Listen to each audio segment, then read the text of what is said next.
जय हिंद दोस्तों, मैं नवीन शर्मा आप सभी का स्वागत करता हूं। आशा करता हूं आप सब एकदम अच्छे हैं, एकदम बेहतरीन हैं। एक बार सारे प्यारे दोस्त बताएंगे आप सब कैसे हैं। उम्मीद करेंगे बहुत अच्छे होंगे, शानदार होंगे, ज़बरदस्त होंगे और गजब तरीके से पढ़ रहे होंगे। और दोस्त आप लोग क्लास में कभी कभी वेट करते होंगे कि 5-7 मिनट ओवर हो जाते हैं, तो इतने में आप पिछली क्लास का रिवीजन हर रोज़ किया करोगे। ठीक है, इतने क्लिक होगी, इतने रिवीजन कर लो। हम सब करो जी भैया, यही फॉलो करेंगे, यही फॉलो करेंगे तो रोज आइए, तो कोई दिक्कत नहीं, उसको ज्वाइन कर लो। ओके, दो जी का दिमाग नहीं रखना है। बोलो जी, ललिता नृत्य किस राज्य में किया जाता है? पिछले सेट के रिवीजन के क्वेश्चन है और याद रख लेना। अभी आपके पास फिर से 3 दिन होंगे, कल का Friday, next Saturday and Sunday. 3 दिन में उम्मीद करूंगा कि आप लोग अच्छे से उसका रिवीजन करोगे।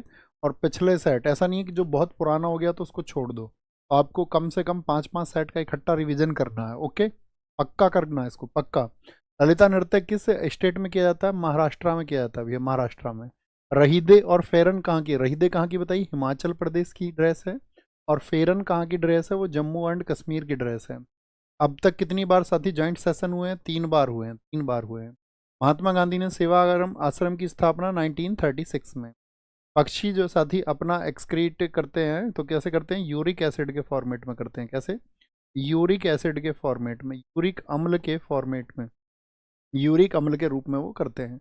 एक बार स्कोर बताएं, स्कोर दिखाओ भाई हमारे भाइयों का। नूर अंसारी 5, पता नहीं चल रहा पर भाई है कि बहन है। पूजा सोलंकी 4, शिल्पी गुप्ता 3, हिमांशु 3, राधिका शर्मा 5, गुरजीत 4, वायरल पटेल 5, देव पटेल 5, आपका Muskan Thakur 4, S B sir 4, Rohit Roy 3, Sanjeev Kumar Mehta 4, Naveen sir का शिष्य 4। बहुत बढ़िया, आगे बढ़ें और अच्छे से साथ ही पढ़ के आंसर करें और फिट तरीके से पूरा फोकस क्लास पे बनाए रखना है। हमेशा याद रख लो, इस चीज़ की हैबिट अभी से बनाओ। क्वेश्चन को पूरा ध्यान से पढ़ेंगे, जल्दबाजी में आंसर नहीं देंगे। और जो चीज़ें हमको एकदम से नोट डाउन है, जैसे मैं कुछ आपसे पूछता हूँ, मैं बोर्ड पे लिखता हूँ ये, तो ऐसा होता होगा आपको याद भी होता होगा या नहीं भी याद है तो अच्छी बात है, ठीक है। उसको मेमोराइज कर लीजिए, लेकिन थोड़ा भी कन्फ्यूजन है तो नोट डाउन करिए। ओके, कोई दिक्कत? आगे आएंगे।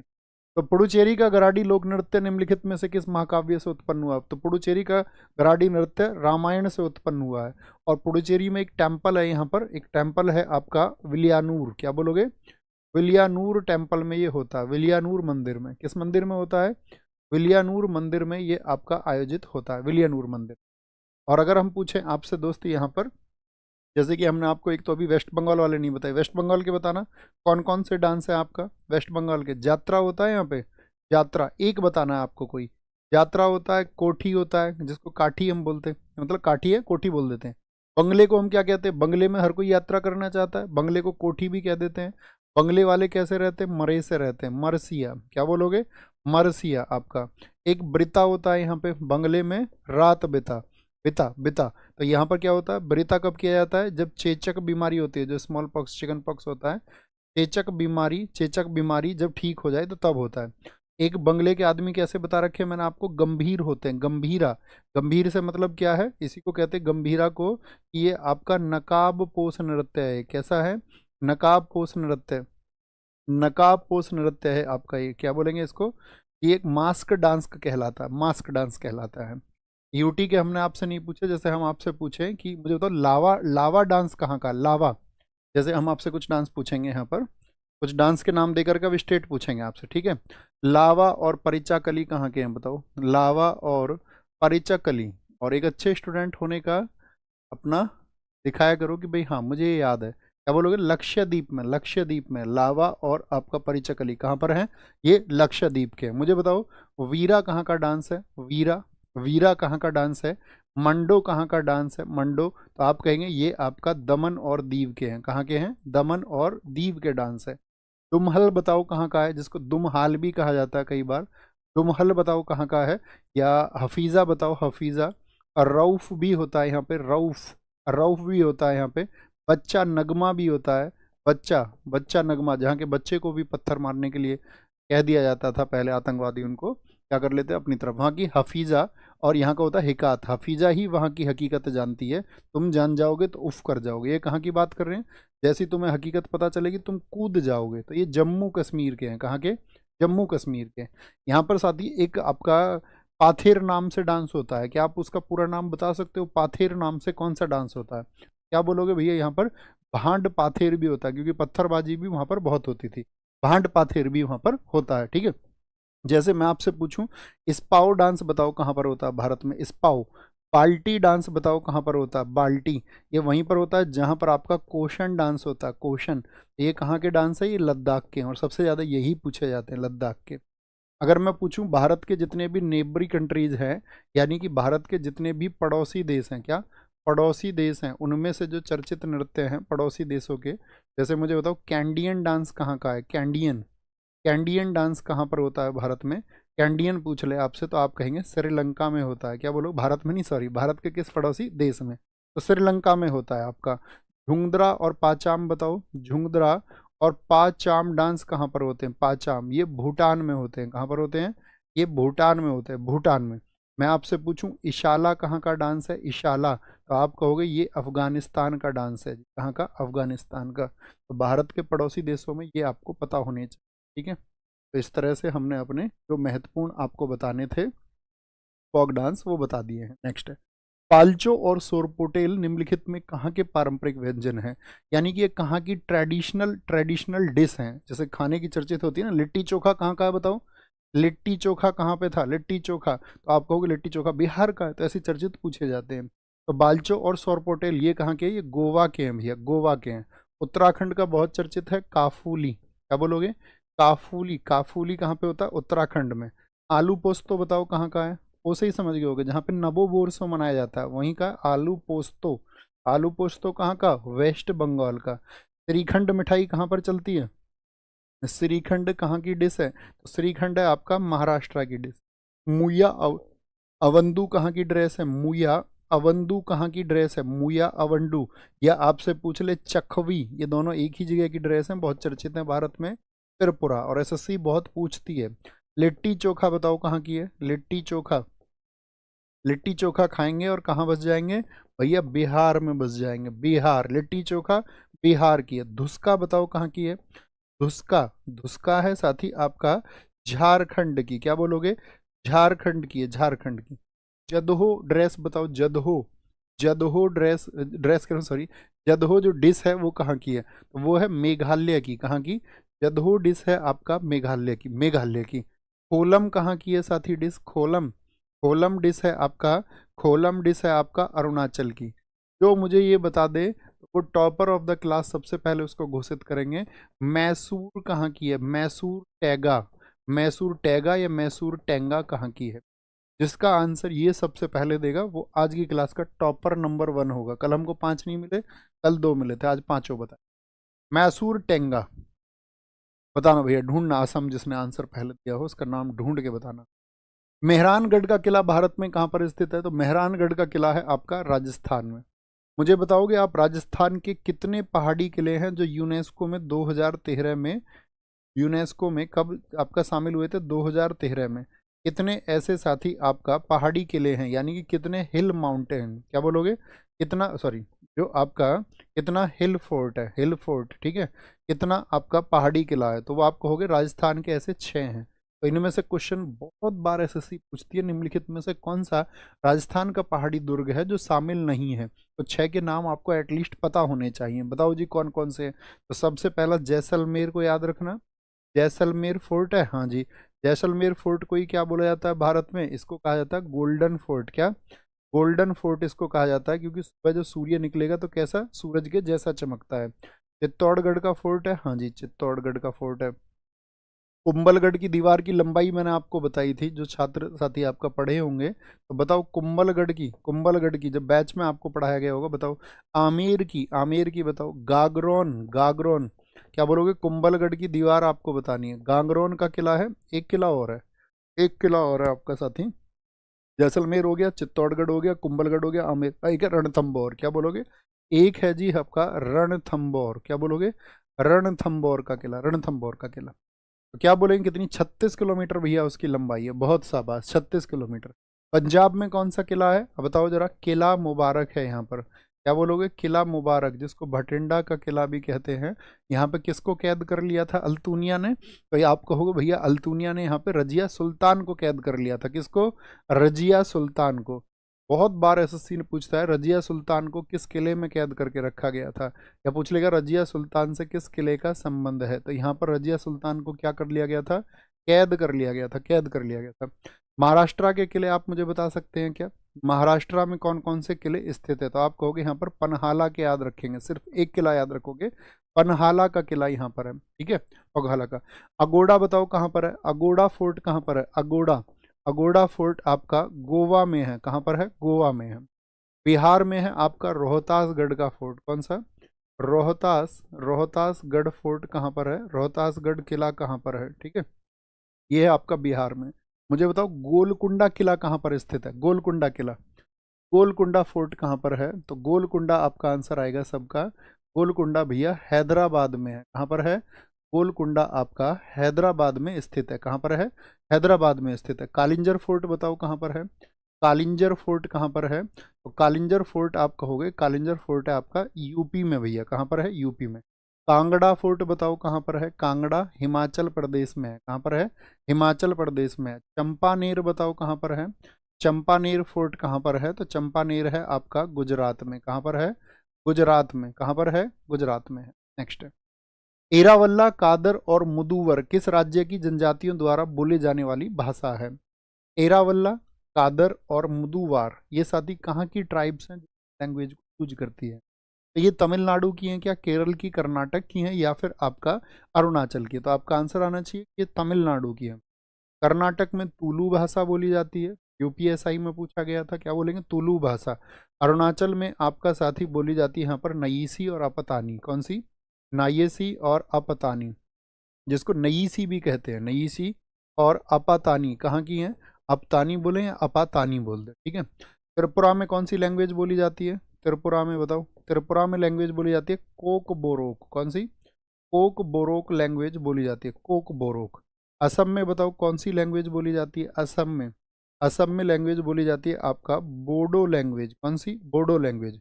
मेघालय में बताओ, मेघालय में आपका, मेघालय में खासी बोली जाती है, खासी बोली जाती है आपका साथी, खासी बोली जाती है। और आपका गारो बोली जाती है, कौन सी, गारो बोली जाती है, ओके, मेघालय में। और अगर हम आपसे पूछ लें यहाँ पर, मुझे बताओ सिक्किम में कौन सी बोली जाती है, सिक्किम में, सिक्किम में कौन सी बोली जाती है? तो सिक्किम में बोली जाती है आपका मुरुंग और लिम्बू, क्या बोलोगे, मुरुंग और लिम्बू कहाँ पर हैं? ये आपका सिक्किम की है, मुरुंग और लिम्बू। आपसे मैं पूछ लूँ लक्षद्वीप में कौन सी भाषा बोली जाती है? लक्षद्वीप में दो भाषाएं चलती हैं आपका, एक तो माहे हो गई, माहे, और एक आपका मलयालम, क्योंकि केरल के नज़दीक है ना ये। केरला में कौन सी बोली जाती है? मलयालम बोली जाती है। हम आपसे पूछें पुडुचेरी में, तो पुडुचेरी तो कॉमन हो गया, उसमें तो फ्रेंच वगैरह ये सब बोली जाती है, ठीक है, फ्रेंच भी बोली जाएगी, तमिल भी बोली जाएगी। विश्व पोलियो दिवस कब मनाया जाता है? वर्ल्ड पोलियो डे कब मनाया जाता है? वर्ल्ड पोलियो डे आंसर करेंगे। तो वर्ल्ड पोलियो डे भैया आपका 20 अक्टूबर को, 24 अक्टूबर को, तो आप कहेंगे जी भैया 24 अक्टूबर को मनाया जाता है। 20 अक्टूबर को क्या मनाया जाता है? इंटरनेशनल स्टेटिस्टिकल डे, अंतर्राष्ट्रीय सांख्यिकी दिवस, अंतर्राष्ट्रीय सांख्यिकी दिवस किस दिन मनाया जाता है? तो वो 20 अक्टूबर को मनाया जाता है। कब? 20 अक्टूबर को। 11 नवंबर की अगर हम बात करें, इस दिन आपका नेशनल एजुकेशन डे, राष्ट्रीय शिक्षा दिवस मनाया जाता है। इस दिन क्या? राष्ट्रीय शिक्षा दिवस मनाया जाता है। 21 नवंबर का ये हमको नहीं पता है। आगे बताएंगे। 5 अक्टूबर का डेट बताओ आप हमको। 5 अक्टूबर में, अक्टूबर आया ना, 5 अक्टूबर में क्या होता है? तो 5 अक्टूबर में इंटरनेशनल शिक्षक दिवस, इंटरनेशनल टीचर्स डे मनाया जाता है। इंटरनेशनल, आप हमको बताओ 9 अक्टूबर को क्या मनाया जाता है? 9 अक्टूबर को मनाया जाता है international post day. Post day अर्थात अंतर्राष्ट्रीय डाक दिवस को मनाया जाता है। अगर हम पूछे 10 अक्टूबर को क्या मनता है, तो इस दिन आपका नेशनल डाक डे मनता है, यानी राष्ट्रीय राष्ट्रीय राष्ट्रीय डाक दिवस, नेशनल पोस्ट डे इस दिन मनाया जाता है। ये अक्टूबर के आपका, ठीक है। अगर हम आपसे पूछे 16 अक्टूबर को क्या मनाया जाता है बताओ, तो 16 अक्टूबर आप कहेंगे इस दिन बनता है इंटरनेशनल फूड डे, अंतर्राष्ट्रीय खाद्य दिवस मनता है। क्यों जी? इस दिन मुझे बताओ कौन सी संस्था की स्थापना हुई थी? क्या आप बता सकते हैं मुझे? इस दिन कौन सी संस्था की स्थापना हुई थी, ये आपको बताना है। कौन सी संस्था की स्थापना हुई थी, ओके। अगर हम आपसे पूछें आज के दिन में कौन सा डे है, आज कौन सा डे है, यानी आज 22 तारीख है, तो आज का बताओ। जैव विविधता दिवस हमने आपको बताया था। 5 नवंबर को क्या है आपका? इंटरनेशनल सुनामी डे मनता है। इस दिन क्या मनता है? इंटरनेशनल सुनामी डे, यानी कि जिसको हम बोलते हैं सुनामी, टी सुनामी नहीं, सुनामी, टी तो ऐसे आया था, सुनामी डे बनता है 5 नवंबर को। ओके, अगर हम आपसे पूछ ले 19 नवंबर को कौन सा डे बनता है, अंतर्राष्ट्रीय टॉयलेट डे बनता है। टॉयलेट ये बहुत पूछा जाता है ना। टॉयलेट डे जिस दिन बनता है, यानी कि शौचालय दिवस जिस दिन बनता है, उस दिन और क्या मनाते हैं, उस दिन पुरुष दिवस भी बनता है। क्या बनता है, पुरुष दिवस भी उसी दिन बनता है।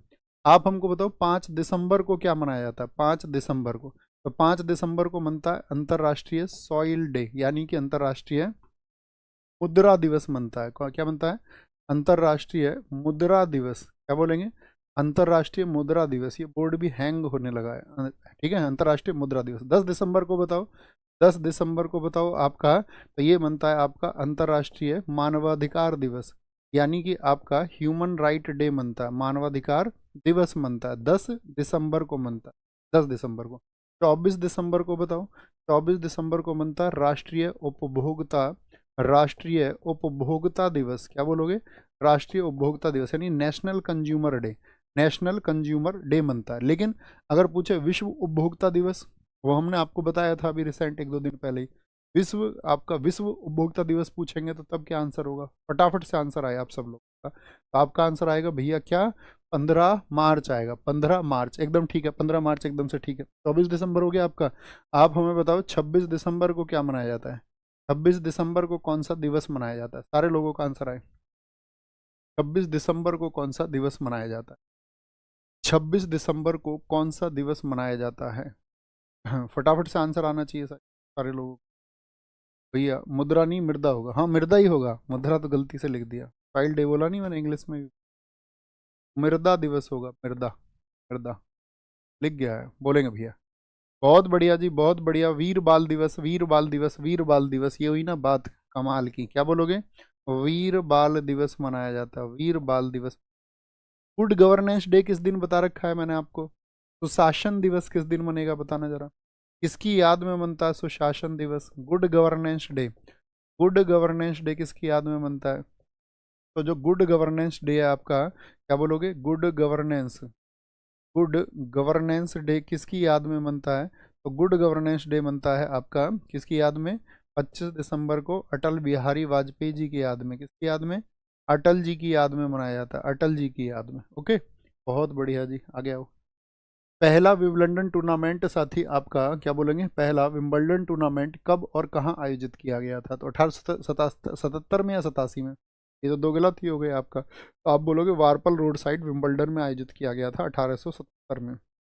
अच्छा, विंबलडन क्या है, ग्रैंड स्लैम है। ग्रैंड स्लैम कितने होते हैं बताना जरा, भारत में, भारत नहीं पूरी दुनिया में ग्रैंड स्लैम जो होते हैं साथी, उनको हम मेजर भी कहते हैं, क्या बोलते हैं इनको, मेजर भी कहते हैं, और इनकी संख्या है 4, इनकी है 4। तो सबसे पहला तो विंबलडन की शुरुआत हुई, क्या बोलोगे, विंबलडन की शुरुआत हुई पहले कब आपका, 1877 में, तो ये सबसे पहला है।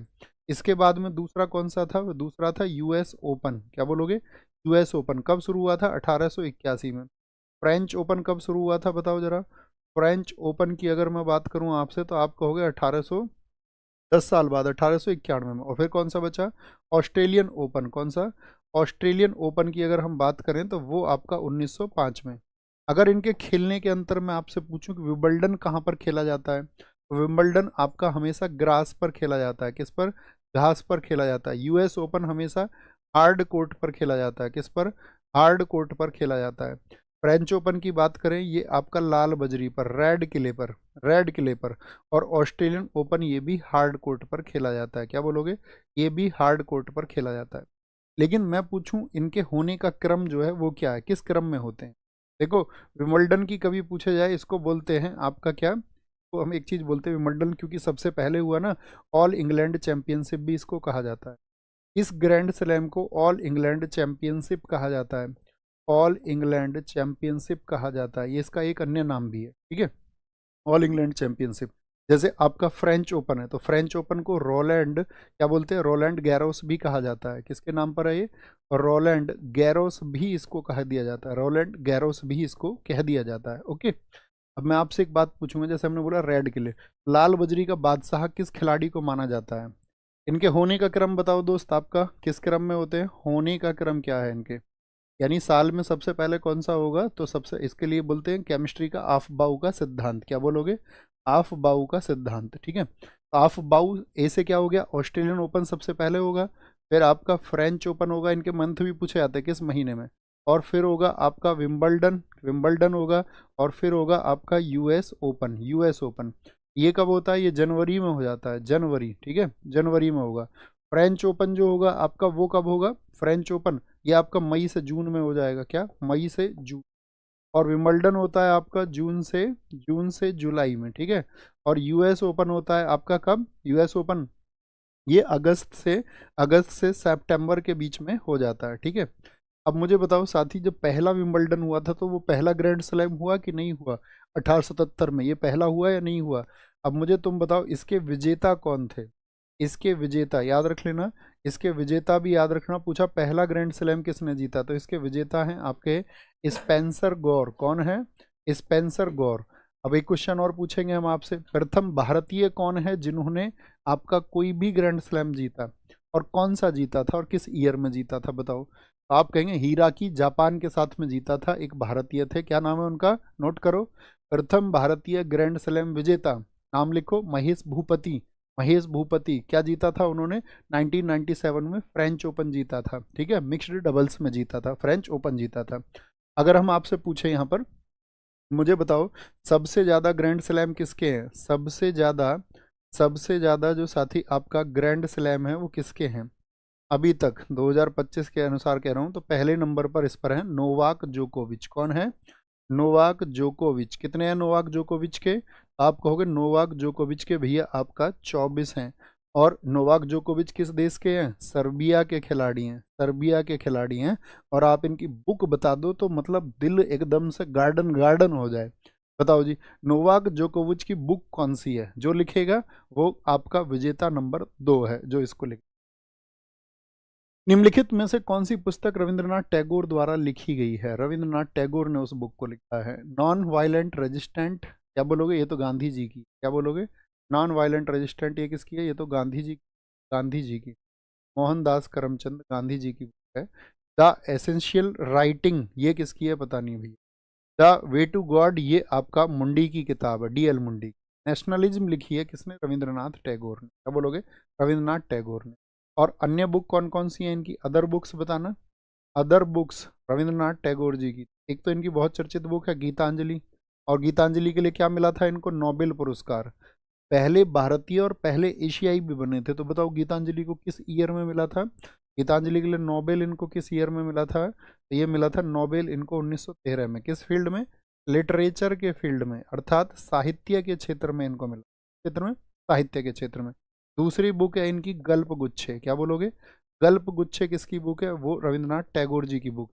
आपसे पूछे काबुली वाला किसकी बुक है, इन्हीं की बुक है, काबुली वाला। गीता बितान किसकी बुक है, गीता बितान बोलो, गीता बितान किसकी बुक है, तो वो इन्हीं की बुक है, गीता बितान। चौखेर वाली किसकी बुक है, इन्हीं की बुक है, चौखेर वाली, ठीक है, चौखेर वाली। एक द पोस्ट ऑफिस बहुत पूछी जाती है इनकी, द पोस्ट ऑफिस किसकी बुक है, इन्हीं की बुक है, याद है या नहीं है। स्ट्रे बर्ड्स बताओ, स्ट्रे बर्ड्स इनकी है या नहीं है, स्ट्रे बर्ड्स हाँ या ना, एक किताब का नाम गलत लिखूंगा। द ब्रोकन नेस्ट इनकी है या नहीं है, ब्रोकन नेस्ट बताओ, ब्रोकन नेस्ट इनकी है या नहीं है। रिवर ऑफ स्मोक इनकी है या नहीं है, रिवर ऑफ स्मोक ये इनकी बुक है या नहीं है, बताओ जी फटाफट। ये नहीं है, आप क्या बोलोगे भैया, रिवर ऑफ स्मोक इनकी बुक नहीं है, नहीं है, बात आपको पता होनी चाहिए। इस संस्था के लिए जाने जाते हैं ये, जो वर्ल्ड हेरिटेज साइट में भी शामिल है। रविंद्रनाथ टैगोर का संबंध किस संस्था से है, जो भारत की यूनेस्को की साथ ही विश्व विरासत सूची में भी शामिल है। बहुत बढ़िया। धनंजय पाल जी हमारे आज के टॉपर नंबर 2 हैं, उन्होंने बताया सर्व जो आपके नोवाक जोकोविच हैं सर्बिया के, उनकी किताब का नाम है सर्व टू विन, क्या बोलोगे, सर्व टू विन। शांति निकेतन से इनका संबंध है, कमाल। निम्नलिखित में से कौन सी एक सबसे बड़ी पार्लियामेंट्री कमेटी है, बताओ जी। लोक लेखा समिति क्या सबसे बड़ी होती है, तो आप कहेंगे लोक लेखा समिति में क्या होता है आपका, 15 मेंबर तो लोकसभा से होते हैं और 7 मेंबर कहाँ से होते हैं, राज्यसभा से, यानी 27 कितने, 15 7 22, क्या बोलोगे, 15 7 22 होते हैं। प्राक्कलन समिति में कितने सदस्य होते हैं, एस्टिमेट्स कमेटी सदस्य होते हैं, कितने होते हैं, 30 सदस्य, और 30 के 30 सदस्य कहाँ से होते हैं? तो आप कहेंगे लोअर हाउस अर्थात लोकसभा से होते हैं। और ये गठन कब हुआ था प्राक्कलन समिति का, जरा बताओ। फॉर्मेशन इन 1950, और किसकी सिफारिश पर हुआ था? जॉन मथाई के रिकमेंडेशंस पर, जॉन मथाई की सिफारिश पर, on recommendations of John Mathai, या जॉन मथाई की सिफारिश पर, जॉन मथाई की सिफारिश पर इसका गठन हुआ था। ठीक है भाई साहब, ओके। अच्छा, हम आपसे पूछे लोक लेखा समिति का गठन कब हुआ था?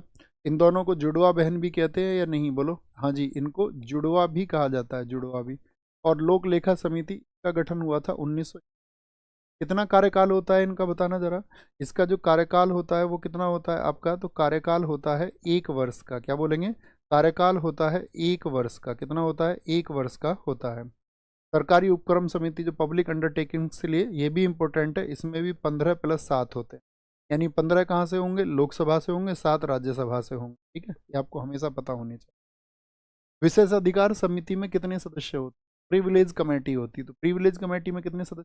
15 लोकसभा से, लेकिन 7 नहीं होते, राज्यसभा से 10 होते हैं। ठीक है, तो टोटल कितने सदस्य हो गए आपका? 25 सदस्य हो। नहीं जी भैया, नहीं नहीं। विशेष अधिकार समिति में कितने सदस्य होते हैं? How many members are there in privilege committee? 25 दे नहीं रखा तो फिर तो किसके चुनने पड़ेंगे? फिर तो लोकसभा के, राज्यसभा के भी दे रखने। नहीं तो ठीक है, एकदम से 15 चुन लेंगे। क्या बोलेंगे? 15। लेकिन याद रखना 15 कहाँ के हैं? लोकसभा के होंगे, क्योंकि देखो 10 नहीं दे रखा ना ऑप्शन में, ना टोटल नंबर दे रखे। इसका मतलब है वो पूछना चाह रहा है विशेषाधिकार समिति में कितने सदस्य होते हैं। लोकसभा से कितने? 15। और राज्यसभा से कितने होते हैं? राज्यसभा से 10 होते हैं। तो टोटल कितने होते हैं बताना जरा। तो टोटल होते हैं 25 मेंबर्स। क्या बोलोगे? टोटल 25 मेंबर्स होते हैं दोनों सदनों के लिए, क्योंकि जो विशेषाधिकार समिति है, इसलिए क्वेश्चन उसने पूछा क्योंकि दोनों सदनों के लिए उसका गठन अलग अलग होता है, उसका फॉर्मेशन सेपरेट होता है दोनों हाउसेस के। ठीक है, अरे समझ में भी आती है बात? नहीं यार, थोड़ा सा तब क्या बताऊं तुम, मुस्कुराहट तो दिखा दिया करो। हाँ जी, पता है आंसर। मुझे लगता है कि पता नहीं, पता भी है नहीं पता है, मैं ही बोल रहा हूँ। विधान परिषद में मनोनीत सदस्यों की संख्या कितनी होती है? मनोनीत कितने होते हैं? तो 1/3 होंगे क्या कुल मेंबर का? क्या 1/4 होंगे या 1/6 होंगे? तो क्या बोलेंगे? 1/6 होंगे। 1/6 कौन करता है मनोनीत? 1/6 जो होते हैं ये बाय गवर्नर होते हैं, राज्यपाल द्वारा होते हैं, राज्यपाल द्वारा होते हैं। अच्छा, राज्यपाल इतने करते हैं? मुझे बताओ जरा। आपका लोकल बॉडी कितना करती है? जो स्थानीय निकाय होते हैं यहाँ पे, स्थानीय निकायों से कितने जाते हैं? लोकल बॉडी जो नगर पालिका आपका, या अगर हम बात करें जल बोर्ड आदि से, तो वहाँ से भी जाते हैं 1/3। क्या जाते हैं? 1/3 जाते हैं। ग्रेजुएट जो होते हैं वो कितना भेजते हैं? स्नातक, अर्थात जो लोग ग्रेजुएट होते हैं, ग्रेजुएट, ठीक है, यानी स्नातक 3 वर्ष हो जाने चाहिए उनको, तो वो भी भैया 1/12 कितना भेजते हैं?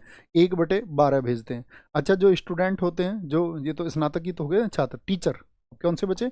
आपका टीचर बचे। तो टीचर में हम क्या बोल देंगे फिर? आपका अध्यापक, यानी माध्यमिक स्तर के होने चाहिए। तो जो अध्यापक होते हैं यानी कि जो टीचर्स होते हैं, वो कितना सेलेक्ट करते हैं आपका? तो आप कहेंगे वो 1/12, 1/12 हो गए। अच्छा, मुझे बताओ यहाँ पर अगर हम पूछ लें आपसे, विधानसभा से कितने जाते हैं? विधानसभा से, तो विधानसभा से जाते हैं आपका, क्या बोलोगे? विधानसभा से जाते हैं 1/3, तो बन जाएगा ऐसे, है ना। तो यानी 1/6 तो हुए राज्यपाल द्वारा, और बाकी के ये कितना बचा? 12, 4 कितना बचा भाई बताओ ना। 12, 4, 4 और 1, 5, 6, 4, 1, 5, 1, 6 और 4, 5, 1, 6 और 4, 10, 10/12, 5/6। तो बाकी कितना बचा? बाकी बचा 5/6। तो 5/6 जो जाएगा वो साथी आता है आपका, ये तो कैसे आता है आपका? राज्यपाल द्वारा। और 5/6 कैसे आएगा? वो इनडायरेक्ट आएगा, यानी कि अप्रत्यक्ष रूप से आता है, अप्रत्यक्ष रूप। तो डायरेक्ट पूछ ले कितना आता है? प्रत्यक्ष रूप से। भिन्न जोड़ने में दिक्कत होगी यार, हमारा तो गणित कमजोर हो चुका है, ये समझो तुम। हमसे भिन्न नहीं जुड़ रही है, अब तुम समझ लो कितना कमजोर गणित है। क्या बोलोगे? विधान परिषद में मनोनीत सदस्य। अच्छा मुझे बताओ, जो साथी आपका विधान परिषद है, जो लेजिस्लेटिव काउंसिल है, ये लेजिस्लेटिव काउंसिल है कितने स्टेट्स में है? कितने में है ये? तो आप कहोगे ये सिर्फ 6 स्टेट्स में। कहाँ पर है? 6 स्टेट्स में। कौन कौन से? यूपी, यूपी का भैया कौन है? बिहार, यूपी का भैया कौन है? बिहार। महाराष्ट्र, महाराष्ट्र का भैया कौन है? कर्नाटक। क्या बोलोगे? महाराष्ट्र का पड़ोसी कर्नाटक। आंध्र प्रदेश का भैया कौन है? आंध्र प्रदेश का भैया, आंध्र प्रदेश का भैया तेलंगाना भैया। क्या बोलोगे? आंध्र प्रदेश का भैया भैया तेलंगाना। कौन है? तेलंगाना, तो 6 राज्यों में है आपका। अच्छा, लेजिस्लेटिव काउंसिल की अगर हम बात करें आपसे, यानी कि विधान परिषद की हम बात करें, तो इसके बारे में किस आर्टिकल में बताया गया है? तो विधान परिषद याद रख लेना, विधान परिषद जो है आपका आर्टिकल 169 में होती है। और इसमें क्या है, यहाँ पर उसकी बताया गया है इस्टेब्लिशमेंट को भी और आपका उसकी अबोलिशन को भी, यानी स्थापना को भी और समाप्ति दोनों को बताया गया है, समाप्ति को दोनों को बताया गया है। अब दोस्त इतना तो तुम जानते हो ना कि देखो जैसे केंद्र में होता है, केंद्र में आपका दोनों सदन और राष्ट्रपति मिलकर क्या बनाते हैं, आपका क्या बनाते हैं वो बताओ फटाफट से। दोनों के तीनों मिलकर के क्या बनाते हैं, केंद्र में संसद बनाते हैं। तो यहाँ पर कौन बन जाएगी आपकी, यहाँ पर बन जाएगी आपका विधानमंडल। तो विधानमंडल यानी कि आपका लेजिस्लेचर बन जाएगा, स्टेट लेजिस्लेचर। तो वो किस किस से मिलकर बनेगा, एक तो विधानसभा से, एक विधान परिषद से, और तीसरी शक्ति कौन होगी, तीसरी शक्ति कौन सी होगी, बोलेंगे भी फटाफट से। तीसरी शक्ति कौन सी होगी आपका, तीसरी शक्ति बताओ, फटाफट से आंसर बताएंगे। बहुत बढ़िया जी, बहुत बढ़िया। गवर्नर होगी भैया, गवर्नर होगी, गवर्नर। एकदम से ठीक है, एकदम से ठीक हो जाएगा, आगे आओगे। किस राज्य विधानसभा की सर्वाधिक सदस्य संख्या है, किस विधानसभा में सबसे ज्यादा? लेजिस्लेटिव असेंबली, ये किस में आ जाता है आपका, 170 में आ जाता है, आर्टिकल 170 में किस में आ जाती है विधानसभा, आर्टिकल 170 में विधानसभा को बताया गया है। तो सबसे ज्यादा यूपी में कितनी सीट है, 403 सीट, ठीक है 403। महाराष्ट्र में कितनी सीट है बताना जरा, महाराष्ट्र में भैया 288 सीट, ठीक है। वेस्ट बंगाल में पूछ ले तो 294 सीट है, 294। आंध्र प्रदेश 175 सीट, 175। तो अगर यहाँ पर एक क्वेश्चन और बन जाएगा आपसे, बिहार में बताओ कितनी सीट, बिहार में पूछ ली जाती हैं क्योंकि इनमें सीटें ज़्यादा हैं, 243 हैं। मध्य प्रदेश में 230 सीटें हैं, कितनी है, 230 सीटें हैं। बिहार का उल्टा तमिलनाडु में 234 सीटें हैं, कितनी, 234 सीट। अब मुझे एक बात बताओ कि राज्य में विधानसभा में कम से कम कितनी सीटें हो सकती, क्या प्रावधान है, प्रोविजन क्या है? तो कभी भी याद रखना, जो लेजिस्लेटिव असेंबली है, लेजिस्लेटिव असेंबली, इसके सदस्य को क्या बोलते हैं, लेजिस्लेटिव असेंबली के सदस्य को क्या बोलेंगे, एमएलए। अरे पॉलिटिक क्लासेस कर चुके हो ना, तुम्हें टाइगर होना चाहिए इसमें, तुम फटाक से गर्दन पकड़ लो, ये बहुत आसान क्वेश्चन है। एमएलए, एमएलए, एमएलए जो होता है आपके साथी, विधानसभा, विधानसभा की अगर हम बात करें आपसे, इसके सदस्य को एमएलए कहते हैं। और मिनिमम सीट कितनी होगी, मिनिमम सीट होती है 60, कितनी होती है 60। मैक्सिमम कितनी हो सकती है बताओ, मैक्सिमम सीट हो सकती है भैया 500, कितनी 500। अगर हम आपसे पूछें कि क्या 60 से कम किस किस में है वो बताओ, जैसे सिक्किम में कितनी सीट है ये आपको बताना है। तो सिक्किम में जो सीट है वो है आपका 32। अगर हम आपसे पूछे पुडुचेरी में कितनी सीट है, तो पुडुचेरी में 33 है, कितनी सीट है, 33 है। मिजोरम और गोवा, इन दोनों में कितनी सीट है, मिजोरम और गोवा, मिजोरम और गोवा में कितनी कितनी सीट है? तो मिजोरम और गोवा में आपका, आप कहेंगे भैया यहाँ पर 40 सीट है, कितनी है 40। मुझे बताओ दिल्ली में और उत्तराखंड में कितनी सीट है, क्योंकि दोनों में बराबर है। दिल्ली में सीट बता दो कितनी है, दिल्ली में भी और आपका उत्तराखंड में भी, दिल्ली और उत्तराखंड में आपका कितनी सीटें हैं, तो 70। दिल्ली की आपको सारी सीटें पता होनी चाहिए। दिल्ली में लोकसभा में कितनी सीट बताई थी मैंने आपको, बताना 7 सीट है। और राज्यसभा में अपर हाउस में कितनी सीट है, 3। और विधानसभा में 70 का पता होना चाहिए आपको, 3 7 70, क्या बोलोगे, 3 7 70, तो याद रखें। निम्न में से किस आंदोलन में महात्मा गांधी ने पहली बार भूख हड़ताल का प्रयोग हथियार के रूप में किया था? भूख हड़ताल, उन्होंने कहा भूख हड़ताल यानी खाना नहीं खाएंगे। तो कितने दिन की थी वो, तो वो थी अहमदाबाद की हड़ताल। और कितने दिन तक रही थी ये हड़ताल, तो ये हड़ताल रही थी 21 दिन की। ईयर बताओ, हमने कल ही बताया था आपको, तो इसका ईयर था 1918। कहाँ पर थी ये, अहमदाबाद, गुजरात में थी, क्या बोलोगे, गुजरात में थी, गुजरात में थी। मुझे बताओ गांधी जी को जो निमंत्रण दिया था यहाँ पर, जो गांधी जी को इनवाइट किया था, वो किसने किया था? तो इनवाइट करने वाली थी अनसुईया बेन, अनसुईया बेन। एक क्वेश्चन पूछा जाता है, गांधी जी ने ट्रस्टीशिप का सिद्धांत अपने किस आंदोलन के दौरान दिया?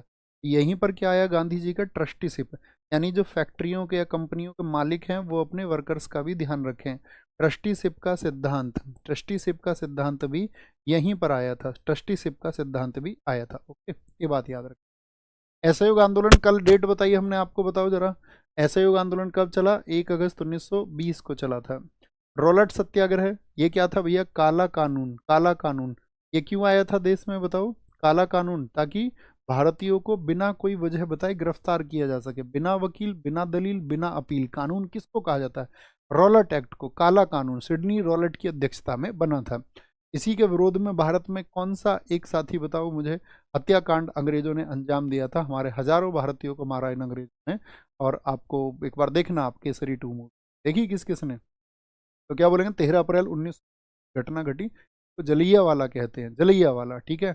बहुत बढ़िया, निर्मल जी कह रहे हैं सबसे बड़ी भूख हड़ताल मणिपुर की इरोमा शर्मिला की है। निर्मल जी बहुत अच्छा, आज को घोषित करते टॉपर नंबर 3। इतना अच्छा फैक्ट आपने बताया। सॉरी, यहाँ पे ये भी था। बारदोली सत्याग्रह कब हुआ था बताओ? बारदोली सत्याग्रह 1928 में हुआ। कहाँ पर? गुजरात में। इसका नेतृत्व किसने किया था? सरदार वल्लभ भाई पटेल ने। और यहीं की महिलाओं ने इनको क्या दिया था? उपाधि किसकी दी है? यहीं की महिलाओं ने, सरदार वल्लभ भाई पटेल। ये जो सरदार की उपाधि है ये किसने दी इनको? सरदार का जो टाइटल है, याद रख लेना, ये बारदोली की महिलाओं ने, बारदोली की महिलाओं ने ही, बारदोली की महिलाओं ने। गांधी जी के साथ में इन्होंने एक आंदोलन और कौन सा किया था गुजरात में? तो याद रखना, जो खेड़ा हुआ ना, खेड़ा आंदोलन, ये 1918 में हुआ। तो इसमें कौन कौन थे? इसमें एक तो M.K. गांधी, मोहनदास करमचंद गांधी, और दूसरे आपका सरदार पटेल। कौन थे दूसरे? दूसरे थे सरदार पटेल। ये दो लोगों ने मिलकर इसको चलाया था, ठीक है, दो लोगों ने इसको मिलकर चलाया। आगे आएंगे, जलियांवाला बाग नरसंहार पर कांग्रेस जांच समिति की रिपोर्ट के प्रारूप लिखने का कार्य किस आ गया था? मैंने आपको बताया अभी काला कानून आया और उसके लिए विरोध हुआ, तो जो विरोध कर रहे थे वो कौन व्यक्ति थे? वो कौन व्यक्ति थे बताओ जरा? विरोध करने वाले दो व्यक्ति कौन थे? तो विरोध करने वाले थे इसमें आपका, एक तो सैफुद्दीन किचलू थे, क्या बोलोगे? सैफुद्दीन सैफुद्दीन किचलू थे। और दूसरे व्यक्ति कौन थे आपका? दूसरे व्यक्ति बताओ, दूसरे व्यक्ति का नाम आपको बताना है। दूसरे थे डॉक्टर सत्यपाल। इन दोनों लोगों की गिरफ्तारी कर ली गई। इन दोनों के लोगों की गिरफ्तारी करने गई तो इनकी क्या होगी दोनों की? जब इन्होंने विरोध किया, किसका विरोध कर रहे थे? रॉलेट का विरोध, क्या बोलोगे? रॉलेट का विरोध कर रहे थे। इन लोगों की होगी गिरफ्तारी। इनकी गिरफ्तारी के विरोध में गई भीड़। कहाँ पर गई थी भीड़? बताओ जरा, गिरफ्तारी के विरोध में। तो जो भीड़ गई आपका इनकी गिरफ्तारी के विरोध में, वो कहाँ पर आपकी हो गई थी? जलियांवाला में। कहाँ पर?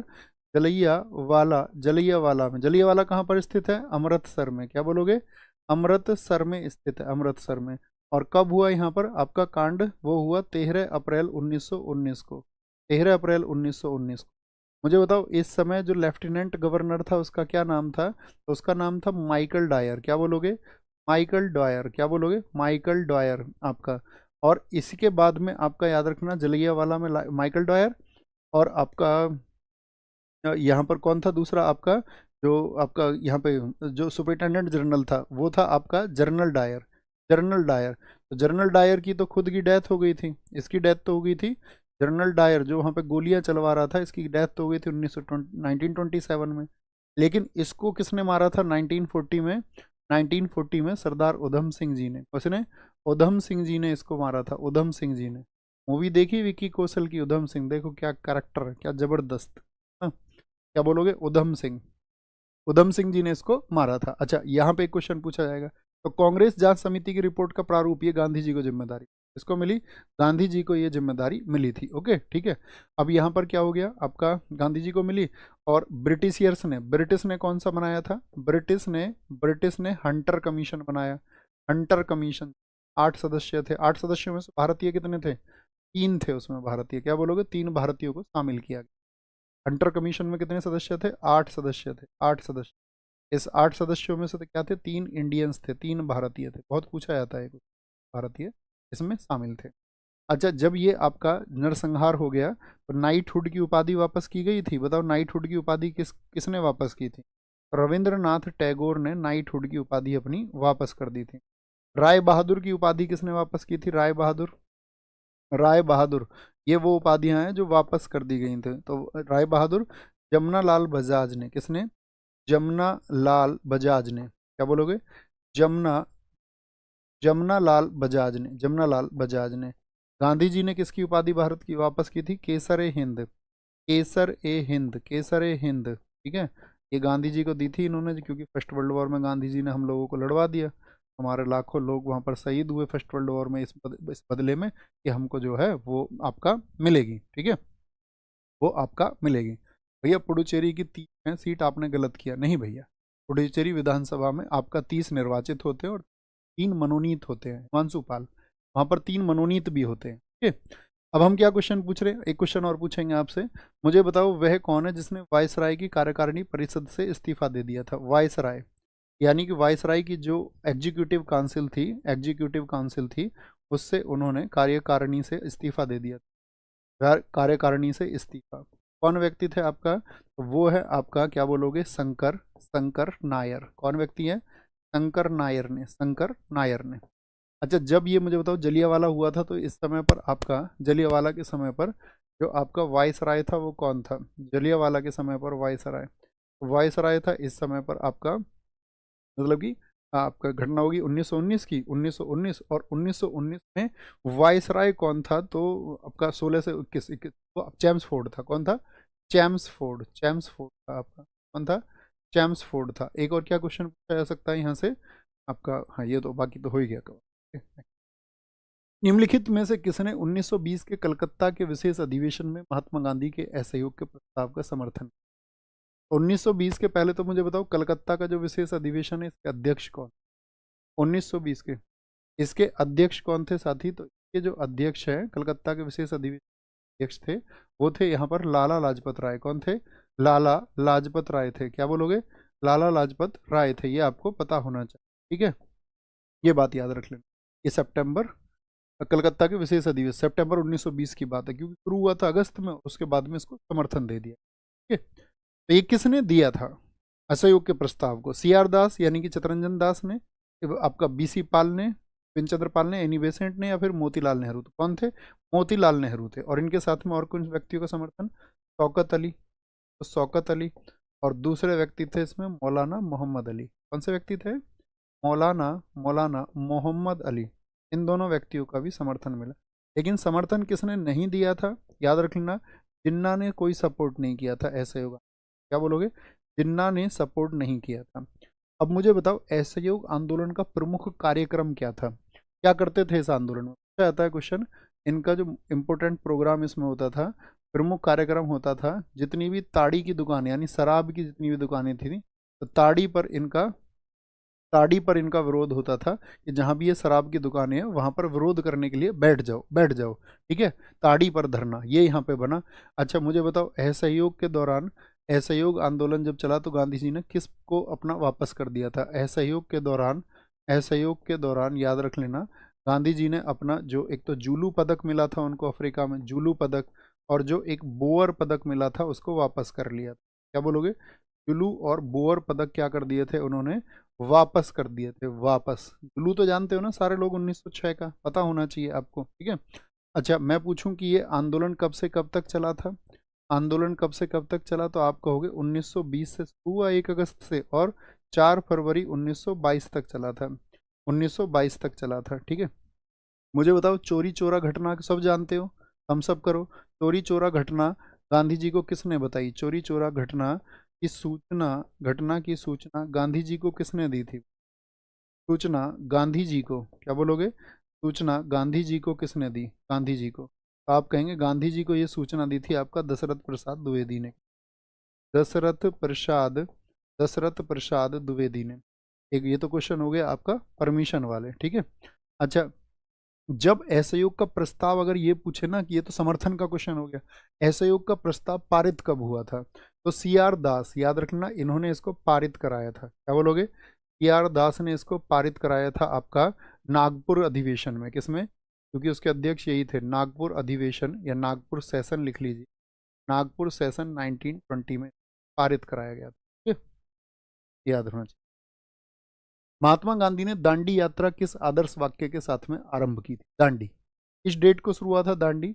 विजय अथवा मौत, करो या मरो। करो या मरो तो किसमें था आपका? बोलेंगे जी, ये आपका अंग्रेजों भारत छोड़ो आंदोलन। अंत तक लड़ो, क्या बोलेंगे? अंत तक लड़ो। और ये शुरू हुआ था, अगर हम बोले आपसे, इसको बोलेंगे नमक कानून के खिलाफ था ये।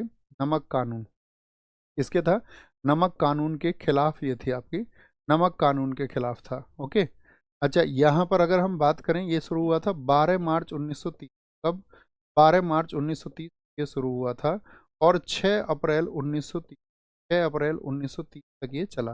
कितने दिन चला टोटल बताएंगे? कितने दिन आते हैं इसके? तो आप कहोगे भैया ये 24 दिन चला, 24 दिन चला ये आपका, ठीक है, 24 दिन। और इसमें 241 माइल्स की यात्रा तय हुई। 241 मील, एक मील में 1.6 किलोमीटर, 385 किलोमीटर। अच्छा, यहाँ पर हम बात करें गांधी जी के साथ कितने एसोसिएट्स थे? कितने उनके एसोसिएट्स थे? 78 सहयोगी उनके साथ चले। और कहाँ गए थे ये? साबरमती से लेकर के, साबरमती से कहाँ तक गए थे भैया बताओ? तो ये गए भैया साबरमती से नवसारी। दांडी कहाँ पर पड़ता था? नवसारी जिला में। कहाँ गए थे? नवसारी जिला में ये लोग पहुंचे थे, ये आपको पता होना चाहिए। ठीक है, क्या बोलेंगे? जैसे एक स्टेटमेंट आता, गांधी जी ने किस आंदोलन के बारे में कहा था कि मैंने घुटने टेक करके रोटी मांगी थी लेकिन बदले में मुझे पत्थर मिला। ये किसके बारे में आता है स्टेटमेंट? तो इसी के बारे में। याद रखो, दो स्टेटमेंट लिख लो, रोटी मांगी पत्थर मिला, किसके बारे में? तो ये आपका रोटी मांगी पत्थर मिला, तो ये है हमारा किसके बारे में? ये दांडी यात्रा के बारे में, दांडी यात्रा के बारे में। दांडी यात्रा में आपसे पूछूं किस आंदोलन का हिस्सा थी, तो ये आंदोलन, इस आंदोलन का पूरे का क्या नाम था? एक आंदोलन शुरू हुआ था सविनय अवज्ञा आंदोलन। कब से कब तक चला था सविनय? हमने आपको बताया था सविनय अवज्ञा आंदोलन चला था आपका, सविनय अवज्ञा मूवमेंट चला था आपका 1930 से 34 तक। ठीक है, तो यहाँ पर क्या क्वेश्चन आता है? तो गांधी जी को यहाँ पर गिरफ्तार कर लिया गया। ये जो स्थल था नमक कानून के खिलाफ, ये था धरना, सॉरी धरसाना। क्या था? धरसाना, धरसाना सत्याग्रह। धरसाना सत्याग्रह ये लोग कर रहे थे, गांधी जी गिरफ्तार हो गए। तो गांधी जी के गिरफ्तार होने के बाद में कौन आए इसमें? धरसाना में। तो धरसाना में एक महिला आई आपका जिनका नाम है सरोजनी नायडू। और जब सरोजनी नायडू को भी गिरफ्तार कर लिया गया, क्या बोलेंगे? इनके बाद में सरोजनी नायडू। और सरोजनी नायडू को भी जब गिरफ्तार कर लिया गया तो फिर आए बदरुद्दीन तैयब जी। कौन आए थे? बदरुद्दीन तैयब जी, जो कांग्रेस के अध्यक्ष थे पहले मुस्लिम, बदरुद्दीन तैयब जी आए थे, याद रख लेना। ठीक है, अच्छा, यही आंदोलन है, याद रख लेना। इसी आंदोलन में पूछा जाता, विनोबा भावे पहली बार किस आंदोलन में गिरफ्तार हुए थे? इसी आंदोलन में विनोबा गिरफ्तार हुए पहली बार, लिख लेना। इसी आंदोलन में पहली बार विनोबा गिरफ्तार हुए, विनोबा भावे। क्या बोलोगे? विनोबा, विनोबा गिरफ्तार हुए, इसी आंदोलन में हुए। ठीक है, गिरफ्तार। ठीक है, आगे क्वेश्चन आएगा आपका। एक क्वेश्चन आता है आपका, वानर सेना और मंजरी सेना किस आंदोलन से जुड़ी हुई? वानर सेना और मंजरी सेना, मंजरी सेना, तो ये किस आंदोलन से? इसी से जुड़ी हुई थी। दरअसल में ये वानर सेना का मतलब क्या था कि बच्चों ने शामिल हुए इसमें, और मंजरी सेना का मतलब था बालिका इसमें शामिल हुई। ठीक है, अच्छा बताओ, वह कौन सी रेजिमेंट थी जिसने आपका दांडी सत्याग्रहों पर गोली चलाने से मना कर दी थी? तो रेजिमेंट कौन सी थी? तो वो रेजिमेंट का नाम है आपका, जिसने, रेजिमेंट का नाम है आपका गढ़वाल रेजिमेंट। गढ़वाल रेजिमेंट ने, इसने क्या कर दिया था? रेजिमेंट गढ़वाल ने मना कर दिया था गोली चलाने से। क्या बोलोगे? गोली चलाने से। मुझे बताओ, दांडी मार्च की पेंटिंग किसने बनाई थी? दांडी मार्च की जो पेंटिंग बनाई साथी, वो किसने बनाई थी? ये पेंटिंग बनाई आपका, पॉलिटी में आपने पढ़ा होगा, नंदलाल बोस, इनका नाम भी आता है संविधान को अलंकृत करने के लिए। नंदलाल बोस ने बनाई थी, नंदलाल बोस ने बनाई थी। ओके, अच्छा, यहाँ पे हम एक क्वेश्चन पूछेंगे आपसे, दांडी मार्च को फुटेज किसने दिया था, कवरेज किसने दिया? एक आपका पत्रकार थे जिनकी वजह से ब्रिटिश सरकार की जो यहाँ पे जो मतलब दर्दनाक स्थिति, क्योंकि गांधी जी ने तो ये कह दिया था कि भाई ये हमको कितना भी पीटे, कितना भी घायल कर ले, लेकिन हमको वापस आवाज़ नहीं उठानी है। तो वहाँ घायलों को उठा उठा के ले जाते थे लोग, अंग्रेज सरकार लाठियाँ पीट रही थी। तो वहाँ पे पत्रकार थे वेब मिलर। क्या बोलोगे? वेब मिलर थे आपका, लिखना। इसमें पत्रकार कौन थे? ये वाला कलर साफ दिख रहा है, थम्स अप करके बताना, ये शायद अच्छा दिखेगा। वेब मिलर थे, वेब मिलर, ये उस रेड से अलग है। ठीक है, वेब मिलर थे आपका, ये आपको पता होना चाहिए, ये अक्सर पूछा जाता है। ठीक है, नेक्स्ट। सूची 1 को सूची 2 से सुमेलित कीजिए और सूचियों को नीचे दिए गए कूट से चुनिए। रेल कोच फैक्ट्री आपका साथी कहाँ पर है? व्हील और एक्सल संयंत्र कहाँ पर है आपका? डीजल लोकोमोटिव वर्क्स कहाँ पर है? और आपका आपका पूछे इंटीग्रल कोच फैक्ट्री कहाँ पर है? तो क्या बोलेंगे? रेल कोच फैक्ट्री कपूरथला में, पंजाब में। कपूरथला कहाँ पर है? पूछ लेगा, पंजाब में। व्हील एंड एक्सल संयंत्र कहाँ पर है आपका? बंगलौर में, अर्थात कर्नाटक में है आपका। डीजल लोकोमोटिव वर्क्स कहाँ पर है? वाराणसी, अर्थात Uttar Pradesh. Integral coach factory आपका पैरम्बूर में। मैं आपसे पूछूं पैरम्बूर कहाँ पर स्थित है? ये तमिलनाडु में। कहाँ पर है? तमिलनाडु में। और कपूरथला कहाँ पर है साथी? ये आपका पंजाब में है। कहाँ पर है? पंजाब में है। एक नई आपका इंटीग्रल जो फैक्ट्री खुली आपका, आधुनिक रेल कोच फैक्ट्री। क्या बोलोगे? आधुनिक रेल कोच फैक्ट्री कहाँ पर स्थित है? रेल कोच, जहाँ पर रेल कोच, क्या बोलोगे? रेल के डिब्बे बनते हैं, तो वो कहाँ पर स्थित है? तो आपका आंसर आएगा वो है रायबरेली में। कहाँ पर है? रायबरेली में स्थित है। कहाँ पर है? रायबरेली में। रायबरेली। क्या आंसर हो जाएगा आपका? 1-3 नहीं, 3-1, 1-4-2, 3-1-4-2, ऑप्शन डी एकदम से। निम्नलिखित में से कौन सा एक सुमेलित नहीं है? पहली बोलेंगे फटाफट से, पहली बार तो पढ़ रहे हैं भैया, कैसे पता हो? अरे नहीं पता है तो मैं तो जनरली पूछूंगा ना, बच्चों मैं उनसे पूछता हूँ जिनको पता है। और उसमें ये भी नहीं है कि कमेंट करना, आपको बस सोचना नहीं पता, लेकिन खुद से ये प्रॉमिस करना कि नेक्स्ट टाइम जब हमारा एग्जाम होगा, अगर ये क्वेश्चन हमसे पूछा जाएगा तो हम ये करके आएंगे। और यही मैक्सिमम आउटपुट का रिजल्ट रहा है अपने पिछले साथी मैं बताऊं तो 6-7 साल का जो भी कैरियर है उसका रिजल्ट यही है। आप प्रैक्टिस करिए और खुद को तैयार करिए, और एक दिन फिर आप तैयार हो जाते हैं और अच्छे से आप एग्जाम में परफॉर्म करके आते हैं। ठीक है, रियली सॉरी मेरे दोस्त, मैं चाय नहीं पीता। बताएंगे निम्नलिखित में से कौन सा एक सुमेलित नहीं है? ना मैं चाय पीता, ना मैं कोल्ड ड्रिंक पीता। Okay, no tea, no cold drink. आगे बताओ जी। बहुत बढ़िया बहुत बढ़िया, HCL 1984 बंगलू। नहीं, ये HCL वो है आपका हिंदुस्तान कॉपर लिमिटेड। देखो यहाँ किसके एल्यूमिनियम और कॉपर के आ रहे हैं, हिंदुस्तान कॉपर लिमिटेड है, हिंदुस्तान कॉपर लिमिटेड। और मैं सोच रहा था इसका आंसर देते टाइम तुम यही सोचोगे, हिंदुस्तान कॉपर लिमिटेड है जो कहाँ पर है आपका खेतड़ी में है। कहाँ पर? खेतड़ी, खेतड़ी राजस्थान में है। ध्यान से देखो खेतड़ी लिखा हुआ है, ये खेतड़ी राजस्थान है। तो ये तो ठीक है, ये तो ठीक है। हो गया ना मजाक? एच ए एल क्या कह रहे हो? HCL है ये, HCL है, HAL नहीं है ये, हिंदुस्तान कॉपर लिमिटेड। नालको क्या आपका उड़ीसा भुवनेश्वर में स्थित है? आप कहेंगे हाँ जी। हिंडाल्को क्या पीपरी में? नहीं, हिंडाल्को पीपरी में नहीं है, यानी हिंडाल्को तो सही है लेकिन पीपरी में नहीं है। पीपरी तो कागज उद्योग के लिए, हिंडाल्को कहाँ पर था? हिंडाल्को को शुरू किया गया था रेणुकूट में, और रेणुकूट कहाँ पर है आपका? यूपी में है। कहाँ पर है? रेणुकूट आपका यूपी में स्थित है।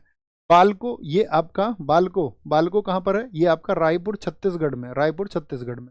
अब आप मुझे बताओ बालको का पूरा नाम क्या है? तो क्या बोलोगे? बी से आ गया भारत एल्यूमिनियम कंपनी लिमिटेड। क्या? भारत, लिखो अपनी कॉपी में, Bharat aluminium company, aluminium company limited हो गया। हिंडाल्को क्या हो गया? पूछ लिया था, Hindustan, Hindustan aluminium company limited लिखो। नालको क्या हो गया? National aluminium company limited. या याद रखोगे? ऐसे ही याद रखना है ना। बी आई तो भारत, एच आई तो हिंदुस्तान, और एन आई तो नेशनल। ये छोटी सी तो बात है। अगर पूछ ले बाल्को की स्थापना कब हुई थी, तो 1965 में हुई थी। ये बहुत पूछा जाता है 1965 में। हिंडाल्को पूछे 1958 में, प्रोडक्शन तो बाद में शुरू हुआ, इस्टेब्लिशमेंट पूछा था। नालको पूछे तो 1981 में, 1981 में। और तीनों क्या है? तीनों की तीनों एल्यूमिनियम कंपनी है, तीनों की तीनों।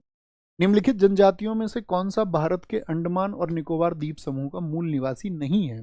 यानी जो अंडमान और निकोबार में नहीं रहता। देखो अंडमान में तो 4 रहते हैं, एक तो अंडमानी रहती है, आप मुझे बताओ, एक तो अंडमानी रहती है यहाँ पर, ठीक है, और एक आपका निकोबार में जैसे होता है, निकोबार में एक निकोबारी रहती है। क्या रहती है? निकोबारी रहती है, निकोबारी। ठीक है, निकोबारी। अंडमान के बताओ बड़ा फटाफट से, ये आपको बताने हैं। क्या बोलोगे भैया? यहाँ पर कौन कौन सी होती है? एक आपका यहाँ पर होती है सैंटीन, सैंटीन क्या बोलेंगे उसको? उसको बोलते हैं सैंटीन लीज, सैंटीन लीज बोलते हैं। ठीक है, एक और होती है यहाँ पर आपका जारवा, जारवा होती है।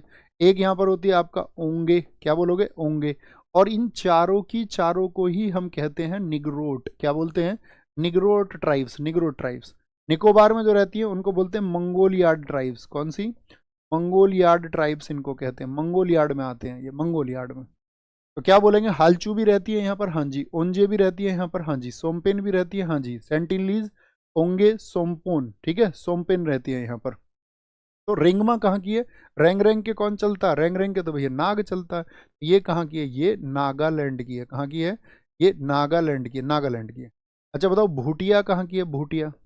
अरे दोस्त मैंने आपका इंप्रेशन नहीं देखा, ये रेड कलर जो है ये साफ दिख रहा है ना, बताओ मजा आ रहा है ना इससे? अरे ये बता दो त्वरित तरीके से कार्रवाई करके, भूटिया कहाँ की है बताओ जरा। लेपचा, बताना भैया शुभम भाई क्या कह रहे हैं, इस पे भी एक टॉपर घोषित कर दो। नहीं, इस पे नहीं कर सकते। अरे कर दो ना भाई, फोटू। बोलो भाई सिक्किम। क्या बोलोगे? सिक्किम हो गया आपका। बोलेंगे टोडा कहाँ की है? टोडा, टोडा कहाँ की है? पालियान कहाँ की है बताओ? पालियान, टोडा और पालियान कहाँ की है? तो पालियान आप कहोगे ये तमिलनाडु की है। कहाँ की है? तमिलनाडु की है। अगर हम आपसे पूछे बिरहोर कहाँ की है बताओ? बिरहोर, बिरहोर वहीं की है जहाँ की मुंडा है। मुंडा कहाँ की है? जहाँ की संथाल है। और संथाल कहाँ की है? जहाँ की तिमरिया है, तिमरिया, तिमरिया। तो ये कहाँ की है? तो भैया ये है आपका, ये है झारखंड की। मिसमी और लुसाई बताओ आप क्या बोलोगे? मिसमी और लुसाई। भैया जहर दिख रहा है एकदम से, बहुत ही बढ़िया। मिसमी और लुसाई। मिसमी और लुसाई, क्या बोलोगे? ये कहाँ की है? ये है अरुणाचल की। अरे अमृत बोलो यार, अरुणाचल, क्या बोलोगे? अरुणाचल की है मिसमी और लोसाई। नेगेटिव वर्ड से तो दूर रहो, दूर एकदम से। मीणा और भील कॉम्पिटेटिव एग्जाम के साथी और नेगेटिव वर्ड्स, अरे जहर। बोलो जी राजस्थान में, बोलो अमृत दिखा जी, अमृत एकदम से। गारो खासी सब जानते हैं, इनको नहीं बताएंगे, बहुत बार बता चुके। जौन सारी बताओ तुम हमको, जौन सारी।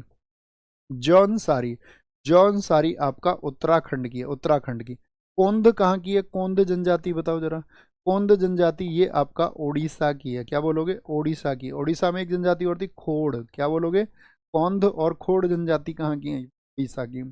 छोटे मोटे क्वेश्चन है ना उनकी, तो उम्मीद मैं तुमसे ऐसे करता हूँ कि तुम उनकी हवा बना दोगे, हवा, हवा हवाई।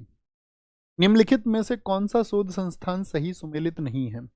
एरिड फॉरेस्ट रिसर्च इंस्टीट्यूट क्या जोधपुर में है? एरिड वाले तो याद रख लो, जोधपुर में है बहुत सारे, है ना। हिमालय वन अनुसंधान संस्थान ये क्या शिमला में है?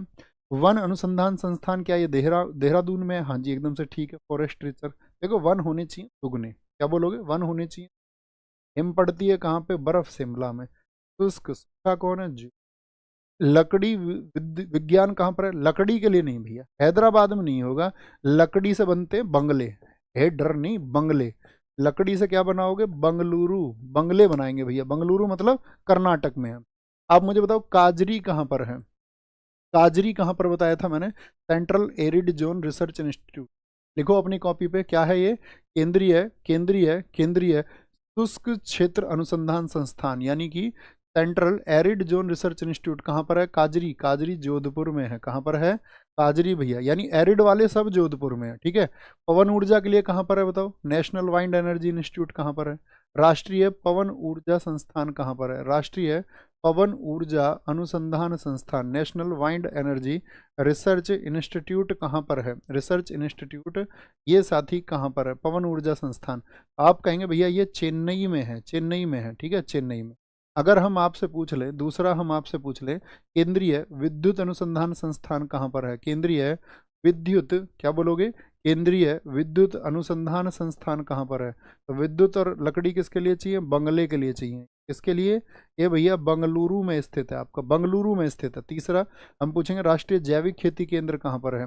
राष्ट्रीय जैविक खेती केंद्र, यानी कि नेशनल, जैविक खेती को क्या बोलते हैं अंग्रेजी में?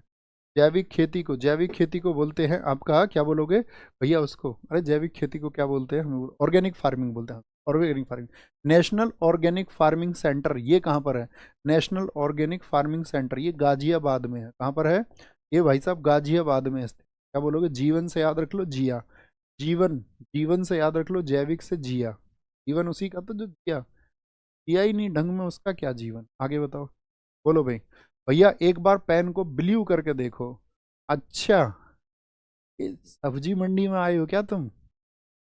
स्वतंत्रता की पूर्व संध्या पर भारतीय अर्थव्यवस्था कैसी थी? भारतीय अर्थव्यवस्था कैसी थी बताओ जी। भारतीय अर्थव्यवस्था कैसी थी? बोलेंगे। तुमको तोरई चाहिए? बताओ, तोरई चाहिए तुमको? तोरई बताओ। स्वतंत्रता की पूर्व संध्या पर भारतीय अर्थव्यवस्था कैसी थी? अल्प विकसित और रुद्ध, अंडर डेवलप्ड और स्टेंगेंट थी, स्टेंगेंट थी। क्या बोलोगे जी? उस समय जीडीपी कितनी बताई थी हमने आपको? जीडीपी बताई थी 2,70,000 करोड़ रुपए, ठीक है। 2,70,000 करोड़ रुपए बताई थी, तो बताई थी या नहीं? और वर्तमान में कितनी बताई थी? वर्तमान में कितनी बताई थी बताओ जी? वर्तमान में बताओ। सबसे बड़ी अर्थव्यवस्था दुनिया में किस देश की है? सबसे बड़ी अर्थव्यवस्था बताओ। सबसे बड़ी जो अर्थव्यवस्था है दुनिया में वो कौन सी है? तो सबसे बड़ी अर्थव्यवस्था यूएसए। दुनिया में दूसरी अर्थव्यवस्था आती है चाइना की, किसकी? चाइना की। तीसरी आती है जर्मनी, और चौथी कौन सी है? चौथा अपना प्यारा देश भारत है, इंडिया। इंडिया कौन से पर आ जाता है? चौथे पे। अच्छा, भारत की जो अर्थव्यवस्था है इसकी इकोनॉमी का प्रकार क्या है? तो दुनिया में इसका प्रकार है आपका मिश्रित अर्थव्यवस्था। मिश्रित का मतलब क्या होता है? मिक्स्ड इकोनॉमी है। मिश्रित होती है आपका कैपिटल की, एक तो यानी जो कैपिटलिस्ट होते हैं पूंजीवाद की, और साथ में आपका जो सोशलिस्ट होती है समाजवाद। पूंजीवाद और समाजवाद, इन दोनों का क्या है? भारत की अर्थव्यवस्था उसका मिश्रण है, ठीक है, उसका मिश्रण है। निम्न में से आदिम निर्वाह कृषि और संबंधित राज्य के असंगत युग्म की पहचान करें। आदिम निर्वाह यानी कि identify the odd pair of primitive subsistence agriculture. अच्छा ठीक है, तो ये क्या बोलते हैं आप इसको? Subsistence agriculture. ऐसी खेती खेती को जगह जगह पे क्या बोला जाता है, जैसे आपका नॉर्थ ईस्ट में इस खेती को क्या बोलते हैं, झूम खेती बोलते हैं, झूम खेती। झूम खेती भारत में किधर होती है बताओ, झूम खेती, अरे जानते हो ना, जिसमें खेत में पहले तो जब उपजाऊ खेत होता है तो उसको जोत के आपका 2-3 साल के लिए जब तक उत्पादन हो सके तो उस पर खेती कर लेते हैं। फिर उस पर क्या होता है, जो आपका वहाँ पर मतलब ऐसे ही उगने देते हैं, उसको उगने देते हैं, बाद में आग लगा देते हैं। Slash and burn, slash and burn agriculture भी इसको कहा जाता है। क्या बोलते हैं, स्लैश एंड बर्न। इसी को क्या बोलते हैं, स्थानांतरित खेती भी बोलते हैं। क्या बोलते हैं इसी को, स्थानांतरित खेती भी बोलते हैं, स्थानांतरित खेती। स्थानांतरित खेती का क्या मतलब होता है, शिफ्टिंग एग्रीकल्चर होता है। क्या होता है ये होता है आपका शिफ्टिंग एग्रीकल्चर। शिफ्टिंग एग्रीकल्चर होता है। और शिफ्टिंग एग्रीकल्चर का क्या मीनिंग होता है बताओ फटाफट से, शिफ्टिंग एग्रीकल्चर। तो ये बहुत जगह अलग अलग हैं आपका। तो कॉमन क्या केरल में होती है कॉमन खेती, आपसे पूछे, नहीं भैया नॉर्थ ईस्ट में होती है। कॉमन कहाँ पर होती है, नॉर्थ ईस्ट, यानी केरल के नॉर्थ ईस्ट में, तो साउथ का है। कोडू खेती कहाँ की है, बहुत पूछा था, आंध्र प्रदेश। दहिया आपका मध्य प्रदेश में। कुरुवा ये झारखंड में होती है। मध्य प्रदेश में एक और होती है, आपको पता हो तो बेबर, सुना है ना नाम, बेबर खेती होती है, ठीक है, बेबर खेती होती है। अब हम आपसे पूछेंगे वाल्ट्रे खेती कहाँ पर होती है, इसी खेती के नाम है ये जगह जगह स्थायी। वाल्ट्रे है राजस्थान की। कुमारी, कुमारी एग्रीकल्चर कहाँ का है, कुमारी आपका वेस्टर्न घाट का है। कहाँ का है, पश्चिमी घाट का है, पश्चिमी घाट का। दीपा खेती बताओ कहाँ पे होती है, दीपा छत्तीसगढ़ में होती है। कहाँ पर होती है, छत्तीसगढ़ में। अंडमान निकोबार में भी कुछ जगह पर होती है। झूम, सिर्फ झूम बोल दे तो क्या बोला हमने, नॉर्थ ईस्ट कह देंगे, यानी कि उत्तर पूर्व के राज्यों में होगी। खिल पूछे आपसे, हिल कहाँ पर होती है, तो हम कह देंगे भैया वेस्टर्न हिमालय में होती है, यानी कि पश्चिमी हिमालय में होती है। कहाँ पर होती है, पश्चिमी हिमालय। कुछ देशों में भी होती है। श्रीलंका में इसको क्या कहा जाता है, इस खेती को, श्रीलंका में, जब श्रीलंका की बात आएगी तो इसको कह देंगे चेना। जब ब्राजील की बात आएगी तो इसी खेती को कहते हैं रोका। क्या बोल देते हैं ब्राजील में, इसको रोका कह दिया जाता है, रोका। कोनुको कहाँ पर कहा जाता है इसको, कोनुको, कोनुको इसको बोलते हैं वेनेजुएला में। कहाँ पर, वेनेजुएला। वेनेजुएला की राजधानी जो बता दे वो टॉपर नंबर 4 है। वेनेजुएला की जो राजधानी बता दे, ठीक है, वेनेजुएला की जो राजधानी, 2 राजधानी पूछेंगे आज हम तुमसे, एक तो वेनेजुएला की, एक और राजधानी पूछेंगे थोड़ी देर बाद। बोलो भी फटाफट से, बहुत बढ़िया। क्या बोलेंगे, भारत में आर्थिक सर्वेक्षण को केंद्रीय बजट से अलग कर दिया गया है, बोलेंगे। सर जी नींद आती है, इसका क्या उपाय है, बेटा नींद, नींद आती है, इसका क्या उपाय है, नींद तो आएगी ही ना, तो सोना ही नहीं चाहते हो क्या, या पूरा सेंटेंस तो लिखो कम से कम। भैंस को भी पता है कि सोना जरूरी है और भैंस भी सो जाती है। तुमको नींद आ रही है, तुम उपाय ढूंढ रहे हो, हैं, ऐसा नहीं होगा। बताओ, निम्नलिखित में से किस भारत में आर्थिक सर्वेक्षण, इकोनॉमिक सर्वे को साथ ही केंद्रीय बजट से अलग कर दिया गया, कब अलग कर दिया गया, वेनेजुएला की भैया काराकस है। और सबसे पहले आंसर दिया था आपका यशस्वी, बहुत शानदार। उसके तुरंत बाद अक्की ठाकुर दूसरे नंबर पर। इकोनॉमिक सर्वे 1962, 1960, 1964 में अलग हुआ क्या, आप कहेंगे हाँ भैया 1964 में अलग हुआ। मुझे बताओ पहला इकोनॉमिक सर्वे कब आया था, पहला जो आर्थिक सर्वेक्षण आया था वो किस वर्ष में आया था, तो पहला जो आया था, पहला आया था 1950 से 51 में। कब आया था, 1950-51 में पहला आया था। कौन पेश करता है इसको, बताना जरा, इसको पेश करता है आपका फाइनेंस मिनिस्ट्री, अर्थात वित्त मंत्रालय द्वारा पेश होता है। बजट से ये पहले आता है या बाद में बताओ, तो ये बजट से एक दिन पहले आता है। क्या बोलोगे, बजट से हमेशा एक दिन पहले आएगा। तो बजट किस दिन आता है, बजट किस दिन आता है, तो ये लास्ट में, उस मंथ के लास्ट में आया था, मतलब पहले वाले के में। आपसे पूछे पहला इकोनॉमिक सेंसस कब किया गया था, पहली पहली साथी जो हमारे देश में आर्थिक जनगणना हुई थी वो कब हुई थी, तो पहली आर्थिक जनगणना हुई थी 1977 में। क्या बोलोगे, 77 में। और इसको इस्टेब्लिश किया गया था आपका 1976 में, 1976 में, ठीक। आर्थिक जनगणना। अच्छा, आपको आर्थिक नीति पता होना चाहिए, इकोनॉमिक पॉलिसी। बताओ हमारे देश में अब तक कितनी इकोनॉमिक पॉलिसी आ चुकी है, आर्थिक नीति। जैसे मैं आपसे पूछूं पहली आर्थिक नीति कब आई थी हमारे देश में, पहली इकोनॉमिक पॉलिसी, पहली आर्थिक नीति जो आई थी आपका, पहली आर्थिक नीति वो आई थी 1948 में। फिर आई थी 1956 में सेकंड, याद रखना ये फर्स्ट है, 1956 में सेकंड, 3 पूछी जाती हैं। क्या बोलोगे, 1977 में आई थी थर्ड, और 2022 में आई थी 7वीं। क्या बोलोगे, इसको ही बोलते हैं आर्थिक संविधान भारत का। इस वाली को, दूसरी वाली को, जो दूसरी आर्थिक नीति है उसको बोलते हैं भारत का आर्थिक संविधान। भारत का आर्थिक संविधान किस औद्योगिक नीति को कहा जाता है, यानी कि आपका इकोनॉमिक कॉन्स्टिट्यूशन ऑफ इंडिया, या इसी को पूंजीवाद का बाइबल, क्योंकि इसमें जोड़ दिया गया, इसी को बाइबल ऑफ कैपिटलिस्ट कहा जाता है, कैपिटलिज्म कहा जाता है, बाइबल ऑफ कैपिटलिज्म। पूंजीवाद का बाइबिल भी किसको कहते हैं? हम इसी को कहते हैं, पूंजीवाद का बाइबिल हम इसी को कहते हैं, ये आपको पता होना चाहिए। इकोनॉमिक सर्वे हो गया। नेक्स्ट, निम्नलिखित में से कौन सा मेक इन इंडिया कार्यक्रम के 4 स्तंभों में से नहीं है? पहला क्वेश्चन पूछा जाएगा मेक इन इंडिया के कितने स्तंभ है, तो क्या बोलोगे? बोलो फटाफट से, कितने? 4 बोलने हैं भैया। क्या न्यू प्रोसेसेस उसमें है? क्या न्यू सेक्टर्स हैं? क्या न्यू इंफ्रास्ट्रक्चर्स हैं? हाँ जी। क्या उसमें सहभागिता है? नहीं जी। उसमें है, चौथा है नई सोच, ठीक है, न्यू थिंकिंग। क्या है? नई सोच। मेक इन इंडिया कब शुरू हुई थी बताओ? मेक इन इंडिया और किस मंत्रालय के अधीन आती है? मिनिस्ट्री भी बताना है इसकी। मेक इन इंडिया आपका 25 सितंबर 2014 को शुरू हुई। कब? 25 सितंबर 2014 को। इसमें जो शेर है आपका, वो क्या है? कॉग्स से बना हुआ है। किससे बना हुआ है? कॉग्स का बना शेर है, कॉग्स का बना है इसके लोगों में, ठीक है। अब पूछे आपसे मंत्रालय कौन सा है इसका, तो मेक इन इंडिया का मतलब क्या बन रहा है? भारत में उद्योग बढ़ रहा है, अर्थात वाणिज्य और उद्योग मंत्रालय। कौन सा है? वाणिज्य और उद्योग मंत्रालय है। कॉमर्स एंड इंडस्ट्री मिनिस्ट्री है इसमें, वाणिज्य और उद्योग मंत्रालय है। अगर मैं आपसे पूछ लूँ, मेक इन इंडिया की जो वेबसाइट बनाई थी वो किस मंत्रालय ने बनाई थी? तो वेबसाइट पूछे आपसे अगर, तो वो वाणिज्य और उद्योग मंत्रालय ने नहीं बनाई। तो वेबसाइट बनाई इसकी, वो डिफेंस मिनिस्ट्री ने बनाई, रक्षा मंत्रालय ने। क्या बोलोगे?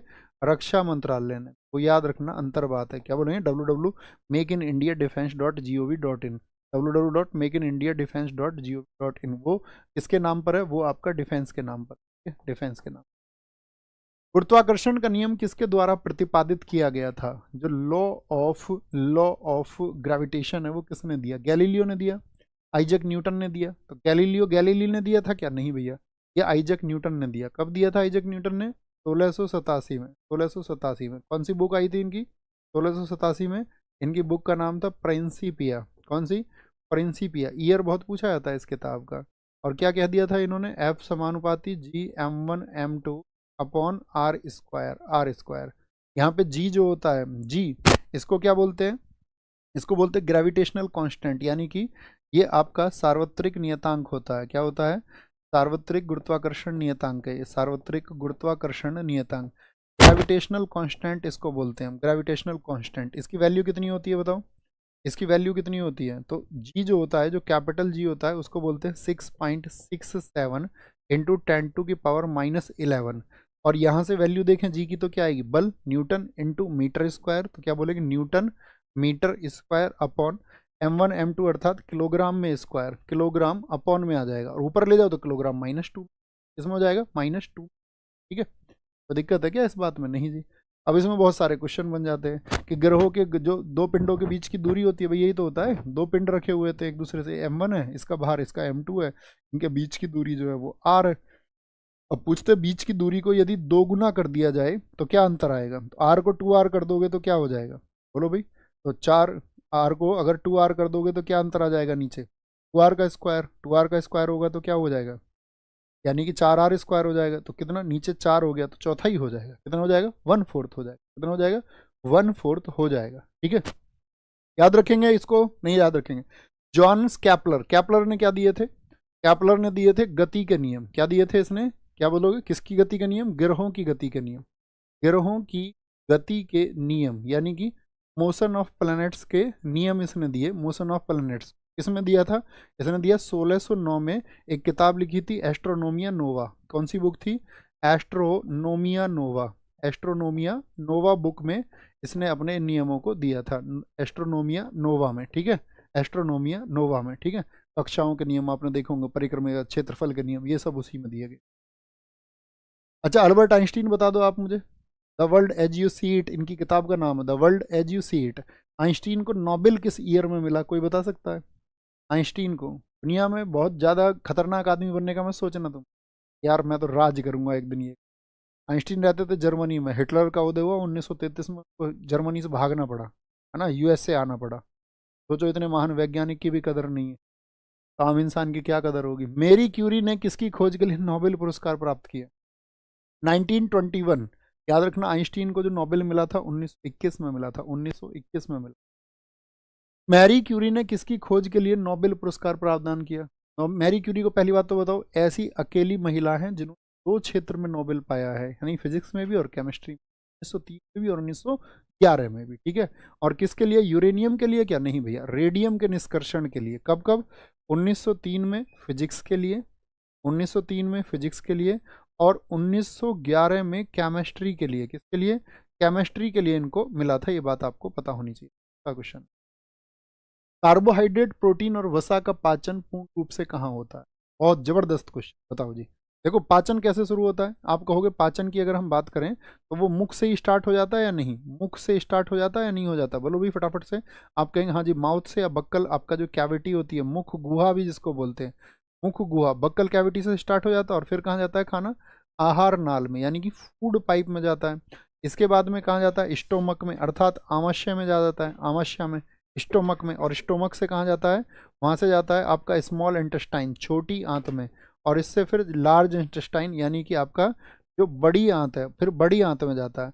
और बड़ी आंत से कहाँ चला जाता है? फिर गूदा में चला जाता है, एनस की तरफ चला जाता है, ठीक है, एनस की तरफ। ये आपको पता होना चाहिए प्रोसेस। इसमें कभी कभी क्या करता है, कुछ को हटा देगा। क्या बोलेंगे यहाँ से आपका? तो बक्कल कैविटी से जाएगा, माउथ से आपका कहाँ पर? फूड पाइप में, फिर आपका स्टोमक में, फिर स्मॉल इंटेस्टाइन में, फिर आपका लार्ज इंटेस्टाइन में, फिर एनस। तो क्या बोलेंगे यहाँ पर? चीज़ों का पाचन। तो कार्बोहाइड्रेट वगैरह ये सब कहाँ पचते हैं? सब छोटी आंत में पचते हैं। अच्छा मुझे बताओ, छोटी आंत बड़ी होती है, बड़ी आंत लंबी होती है? छोटी आंत लंबी होती है, इसकी जो लंबाई होती है वो 6 से 8 मीटर तक होती है, बॉडी टू बॉडी डिफर करती है। लेकिन जो बड़ी आंत होती है 1.5 मीटर की होती है, ठीक है। देखो छोटी आंत के अगर पूछे आपसे पार्ट कितने होते हैं, छोटी आंत में 3 पार्ट होते हैं। कितने पार्ट होते हैं? 3। पहला होता है ड्यूडेनम, ड्यूडेनम होता है आपका, ड्यूडेनम होता है, ठीक है, ड्यूडेनम। और इसको ग्रहणी भी कहा जाता है। फिर आपका जेजुनम होता है, क्या बोलोगे? जेजुनम होता है। और एक होता है इलियम। ये किसके पार्ट है? पूछ लिया जाता है। इलियम किसका पार्ट है? तो छोटी आंत का पार्ट है। किसका? छोटी आंत का पार्ट है। तो 3-4 क्वेश्चन के लेकर के फिर इसको समझाएंगे। एक वयस्क मनुष्य के मुख में केवल कृंतक होते हैं। कितने इंसीजर्स होते हैं? इंसीजर्स, बोलो जी, कितने इंसीजर्स होते हैं? तो पहले टीथ फार्मूला बताओ क्या होता है। तो हमको अगर टीथ फार्मूला याद है तो पहले तो बच्चे का फार्मूला याद रखो। बच्चे में कितने दांत होते हैं? 20 होते हैं। उसका फार्मूला क्या होता है? 2102/21, 2 गुणा 2 हो जाएगा, 4 2 5 2 10। और जो एडल्ट होता है, वयस्क, उसके दांतों का क्या फार्मूला होता है? उसका फार्मूला होता है 2123/2123 गुणा 2 होता है। यही तो होता है। अब इसको क्या बोलते हैं? 2123 से क्या मतलब है? ये इसको बोल दो आई, ई, ई एम और एम। आई से stand for, I stands for, बोलो भाई, आई स्टैंड्स फॉर इंसीजर। इंसीजर होता है, इंसीजर बोले, इंसीजर किसको कहते हैं? कृंतक को। तो अगर तुमको ये याद है, अब जैसे इसमें पूछे कृंतक, तो आई कहाँ पर है बताना जरा। आई, ई, ई एम, ये क्या है? आई सी पी एम और एम। इंसीजर कितने हैं? तो ऊपर नीचे वाले जोड़ लो, 2 और 2, 2 और 2 4, 4 दूनी 8। बच्चे में पूछूं, 2 2 4, 4 दूनी 8, यहाँ भी इंसीजर 8 ही होंगे। अगर हम बोले C4 क्या होता है, तो C4 होता है कैनाइन। क्या होता है? C4 होता है कैनाइन। तो कैनाइन का मतलब क्या होता है? रदनक। अब मुझे बताओ रदनक कितने होते हैं? तुम्हारा आंसर आना चाहिए। दूसरे नंबर पर है, कितना हो? 1 और 1, इनको जोड़ लो और गुणा कर लो 2 से। 1 और 1 2, 2 दूनी 4, रदनक 2 हो जाएंगे। पीएम होता है प्री मोलर। क्या होता है? पीएम होता है प्री मोलर, प्री मोलर, यानी कि प्री का मतलब क्या हो गया? आगे, अग्र। और ये हो गया मोलर, मतलब चवर्णक, जो चबाने के लिए इस्तेमाल होते हैं, ये फाड़ने के लिए इस्तेमाल होते हैं, ये काटने के लिए इस्तेमाल होते हैं। ये बताओ, 2 दूनी 4 दूनी 8 हो जाएंगे। कितने हो जाएंगे? 8। ये भी कितने हो गए थे? 8। अब मुझे बताओ फटाफट से आप, M4 मोलर, मोलर का मतलब चवर्णक कितने हो जाएंगे? पूरी कक्षा का आंसर आना चाहिए। चवर्णक दांत कितने हो जाएंगे? तो चवर्णक कितने हो जाएंगे? 3 और 3 6, 6 दूनी 12 हो जाएंगे। कितने हो जाएंगे? 12 8 20 और 24 8 32, 32 हो जाएंगे। तो बच्चे में मैं आपसे पूछूं, बच्चे में कौन से दांत नहीं होते? तो बच्चे में ICMM, बोलो जी कौन से नहीं होते? जीरो किसकी वैल्यू है? जीरो किसकी वैल्यू है? प्री मोलर की, प्री मोलर, यानी बच्चे में अग्र चवर्णक दांत नहीं होते, ठीक है, अग्र चवर्णक। इसी की भी संख्या निकाल लोगे? हाँ जी निकाल लेंगे। तो क्या पूछा हमसे? कृंतक 4 होते हैं। कितने होते हैं कृंतक? कृंतक भैया 4 नहीं, कृंतक पूछा ना। एक वयस्क मनुष्य के मुख में केवल कृंतक होते हैं, कृंतक 8 होंगे ना। कृंतक कितने होते हैं? रदनक होते हैं 4। तो कृंतक भैया आपका 8 होते हैं। क्या बोलोगे? 8 होते हैं। इसको हम बहुत अच्छे से कर देंगे, ठीक है। अच्छा, जो दंत पदार्थ होता है, दांत किस सब्सटेंस के बने होते हैं? वो होता है सबसे कठोर, और वो होता है आपका इनेमल। क्या होता है? इस चीज़ के बने होते हैं, वो आपका सबसे कठोर, वो इनेमल का बना होता है। किसके? हार्डेस्ट है बॉडी में, इनेमल, इनेमल होगा, इनेमल। और मैं आपसे पूछूं, जो दांत किसका बना होता है? दांत, दांत में कौन सा पदार्थ है? तो याद रखना हाइड्रोक्सी पटाइट भी बोलते हैं इसको। क्या बोलते हैं? हाइड्रोक्सी, हाइड्रोक्सी, हाइड्रोक्सी पटाइट, जो कि साथी आपका, इससे आपका हाइड्रोक्सी पटाइट, या फिर इसको कैल्शियम फॉस्फेट भी कहा जाता है, कैल्शियम फॉस्फेट भी कहा जाता है। ये भी आपको एग्जाम में कई बार नाम लिखा मिल सकता है, कोई सा भी आप। हाल ही में ग्लोबल फाइनेंस पत्रिका ने 2024 के लिए भारत का सर्वश्रेष्ठ बैंक किसको घोषित कर दिया है? तो भारत का सर्वश्रेष्ठ बैंक घोषित किया है आपका पत्रिका, कहाँ की पत्रिका? ग्लोबल फाइनेंस, यूएसए की पत्रिका है। ग्लोबल फाइनेंस कहाँ की पत्रिका है?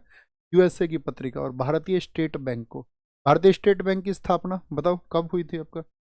स्टेट बैंक की 1955 में। एचडीएफसी पूछे तो ये इसने याद रखना सिंगापुर में अभी पहली अपनी शाखा खोली है। हाल ही में किस बैंक ने सिंगापुर में ब्रांच ओपन की है? तो सिंगापुर में ब्रांच ओपन किया आपका एचडीएफसी ने। आईसीआईसीआई से एक क्वेश्चन बन सकता है कि इसने क्या शुरू किया है अभी? सैफिरो फॉरेक्स कार्ड शुरू किया है। क्या? सैफिरो फॉरेक्स कार्ड, यानी कि विदेशों में जो छात्र पढ़ रहे हैं हमारे, तो उनको 15 करेंसी में अब क्या बोलेंगे स्टूडेंट को आसानी रहेगी। 15 करेंसी इसमें रहेंगे कार्ड में, 15 करेंसी में। ठीक है, एक्सिस बैंक, बाकी कुछ। अभी मुझे बताओ 26वें गवर्नर बने थे आरबीआई के, 26वें आरबीआई गवर्नर कौन बने? 26वें आरबीआई गवर्नर कौन बने आपका? तो आप कहेंगे संजय मल्होत्रा, संजय मल्होत्रा। पुराना क्वेश्चन पूछूं जो आपको बता दिया हो मैंने? तो मुझे बताओ जरा फटाफट से कि जबरदस्त क्वेश्चन पूछेंगे, थोड़ा आसानी पूछ लो। आसान क्वेश्चन ये, भारत की आज़ादी के समय आरबीआई के गवर्नर कौन? भारत की आज़ादी के समय, की आज़ादी के समय था ना आरबीआई? तो आप कहेंगे हाँ जी था। आरबीआई को सेंट्रल बैंक लंदन ने कभी पुरस्कार दिया है?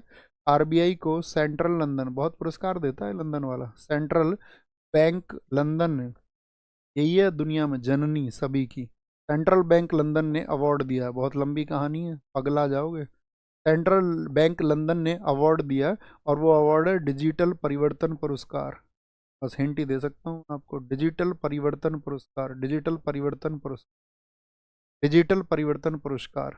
एसबीआई ने अभी एक योजना चलाई थी, हर घर करोड़पति, आप जानते हो उस बात को?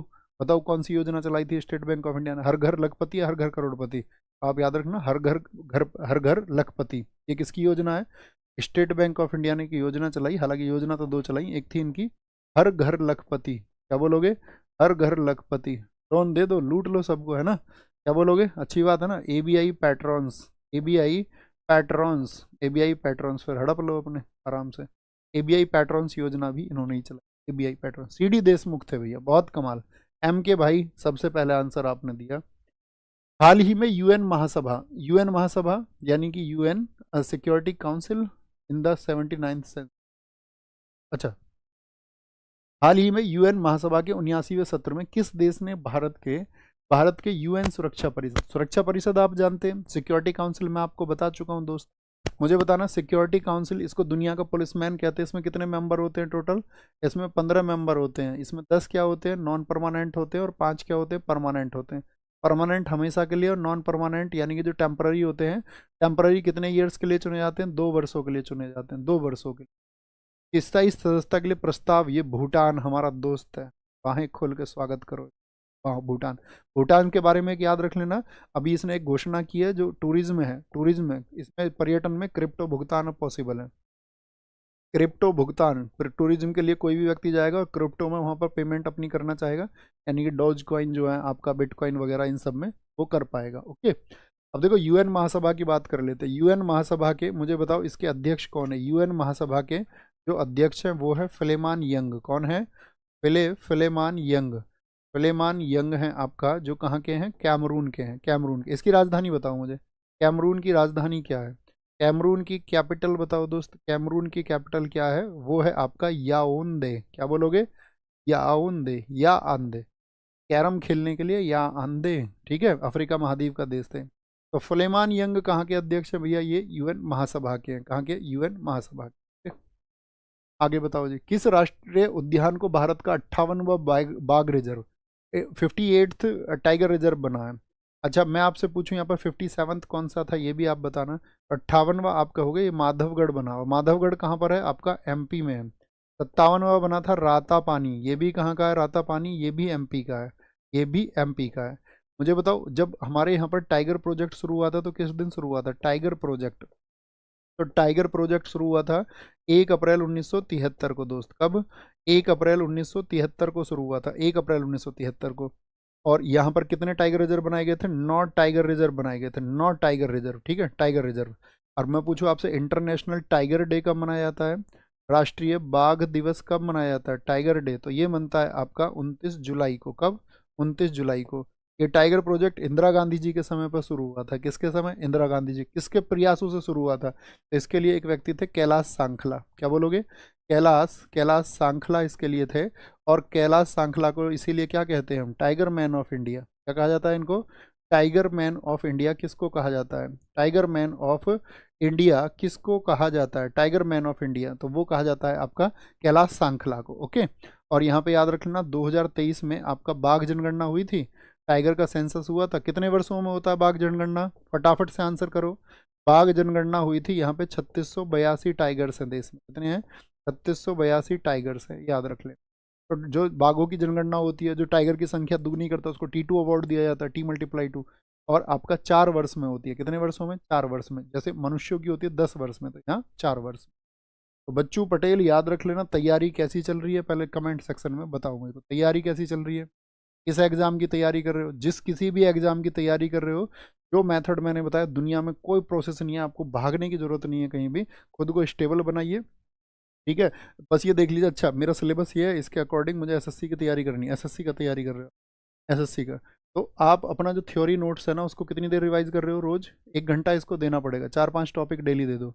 और फिर आपका प्रैक्टिस सेशन, और प्रैक्टिस सेशन को रिवाइज करते रहो, है ना। फिर ये सिंपल सा तरीका है, इसको फॉलो करते रहो। बहुत ज़्यादा हौच पौच में फंसने की नहीं। तो बाकी तुम्हारी मर्जी है, तुम्हारी अपनी लाइफ है। ओके, जिस तरीके से तुम डील करो, मैं आसान तरीका तुम्हें। ओके। और फिर इसके बाद में याद रख लेना, आपका रिवीजन सबसे मस्ट है। जो भी चीज़ें पढ़ी हुई हैं उनको रिवाइज करने पर ज़्यादा ध्यान देना है। नई चीज़ें सीखने से ज़्यादा जरूरी है कि बार बार उस चीज़ को रिवाइज कर लो, ठीक है। अब हमारी मुलाकात कब होगी? मंडे। और मंडे तक कितने सेट हुए हमारे? 14 सेट। हम सब करो भैया, प्रॉमिस करते 14 सेट्स फिंगर टिप्स होंगे। इसके बाद की जर्नी तय कराएंगे यार तुमको। ये 30 कर लोगे, फिर आपका वो लेके आएंगे एक सब्जेक्ट का क्लास, है ना। फिर अच्छे से मतलब स्ट्रांग बनाएंगे, बहुत ज़्यादा स्ट्रांग आपको बनाएंगे, ताकि आप बहुत मेहनत करो और वो एक दिन सफल भी हो। मेहनत तो चाहे कितनी भी कर ले, लेकिन जब सफल हो जाती है तो मज़ा तभी आता है उसका, और तभी उसका अर्थ भी है। बाकी ख्याल रखिए। ओके, थैंक यू, नमस्ते, जय हिंद, जय भारत। ये आप सबके लिए होमवर्क दे के जाते हैं। इसका आंसर बहुत ज़रूरी है। भारत का सबसे बड़ा टाइगर रिजर्व कौन सा है, और साथ ही आपको बताना है भारत का पहला टाइगर रिजर्व कौन सा है। दोनों चीज़ों पे आपको रिसर्च करके और आंसर कर, और आप जरूर करेंगे। थैंक यू, बाय बाय, जय हिंद, जय भारत। और 13 हुए हैं अभी, 13 हुए आज। 9, पिछली बार 9 हुए थे ना, 4, हाँ 13। सॉरी सॉरी सॉरी, 13 हुए हैं। 14 नहीं, 13। 13 13 13। 14 तो कल होते ना, अगर होते तो। ओके बॉस, बाकी पढ़ते रहिए अच्छे से। और घर में कोई बच्चा भी है ना, छुट्टी चल रही है, उसको भी सेट पे लगाओ, छोटे बच्चे को बोल, तू भी याद करेगा जो दिया जा रहा है, उसको रटवाओ, उसको। ख्याल रखें।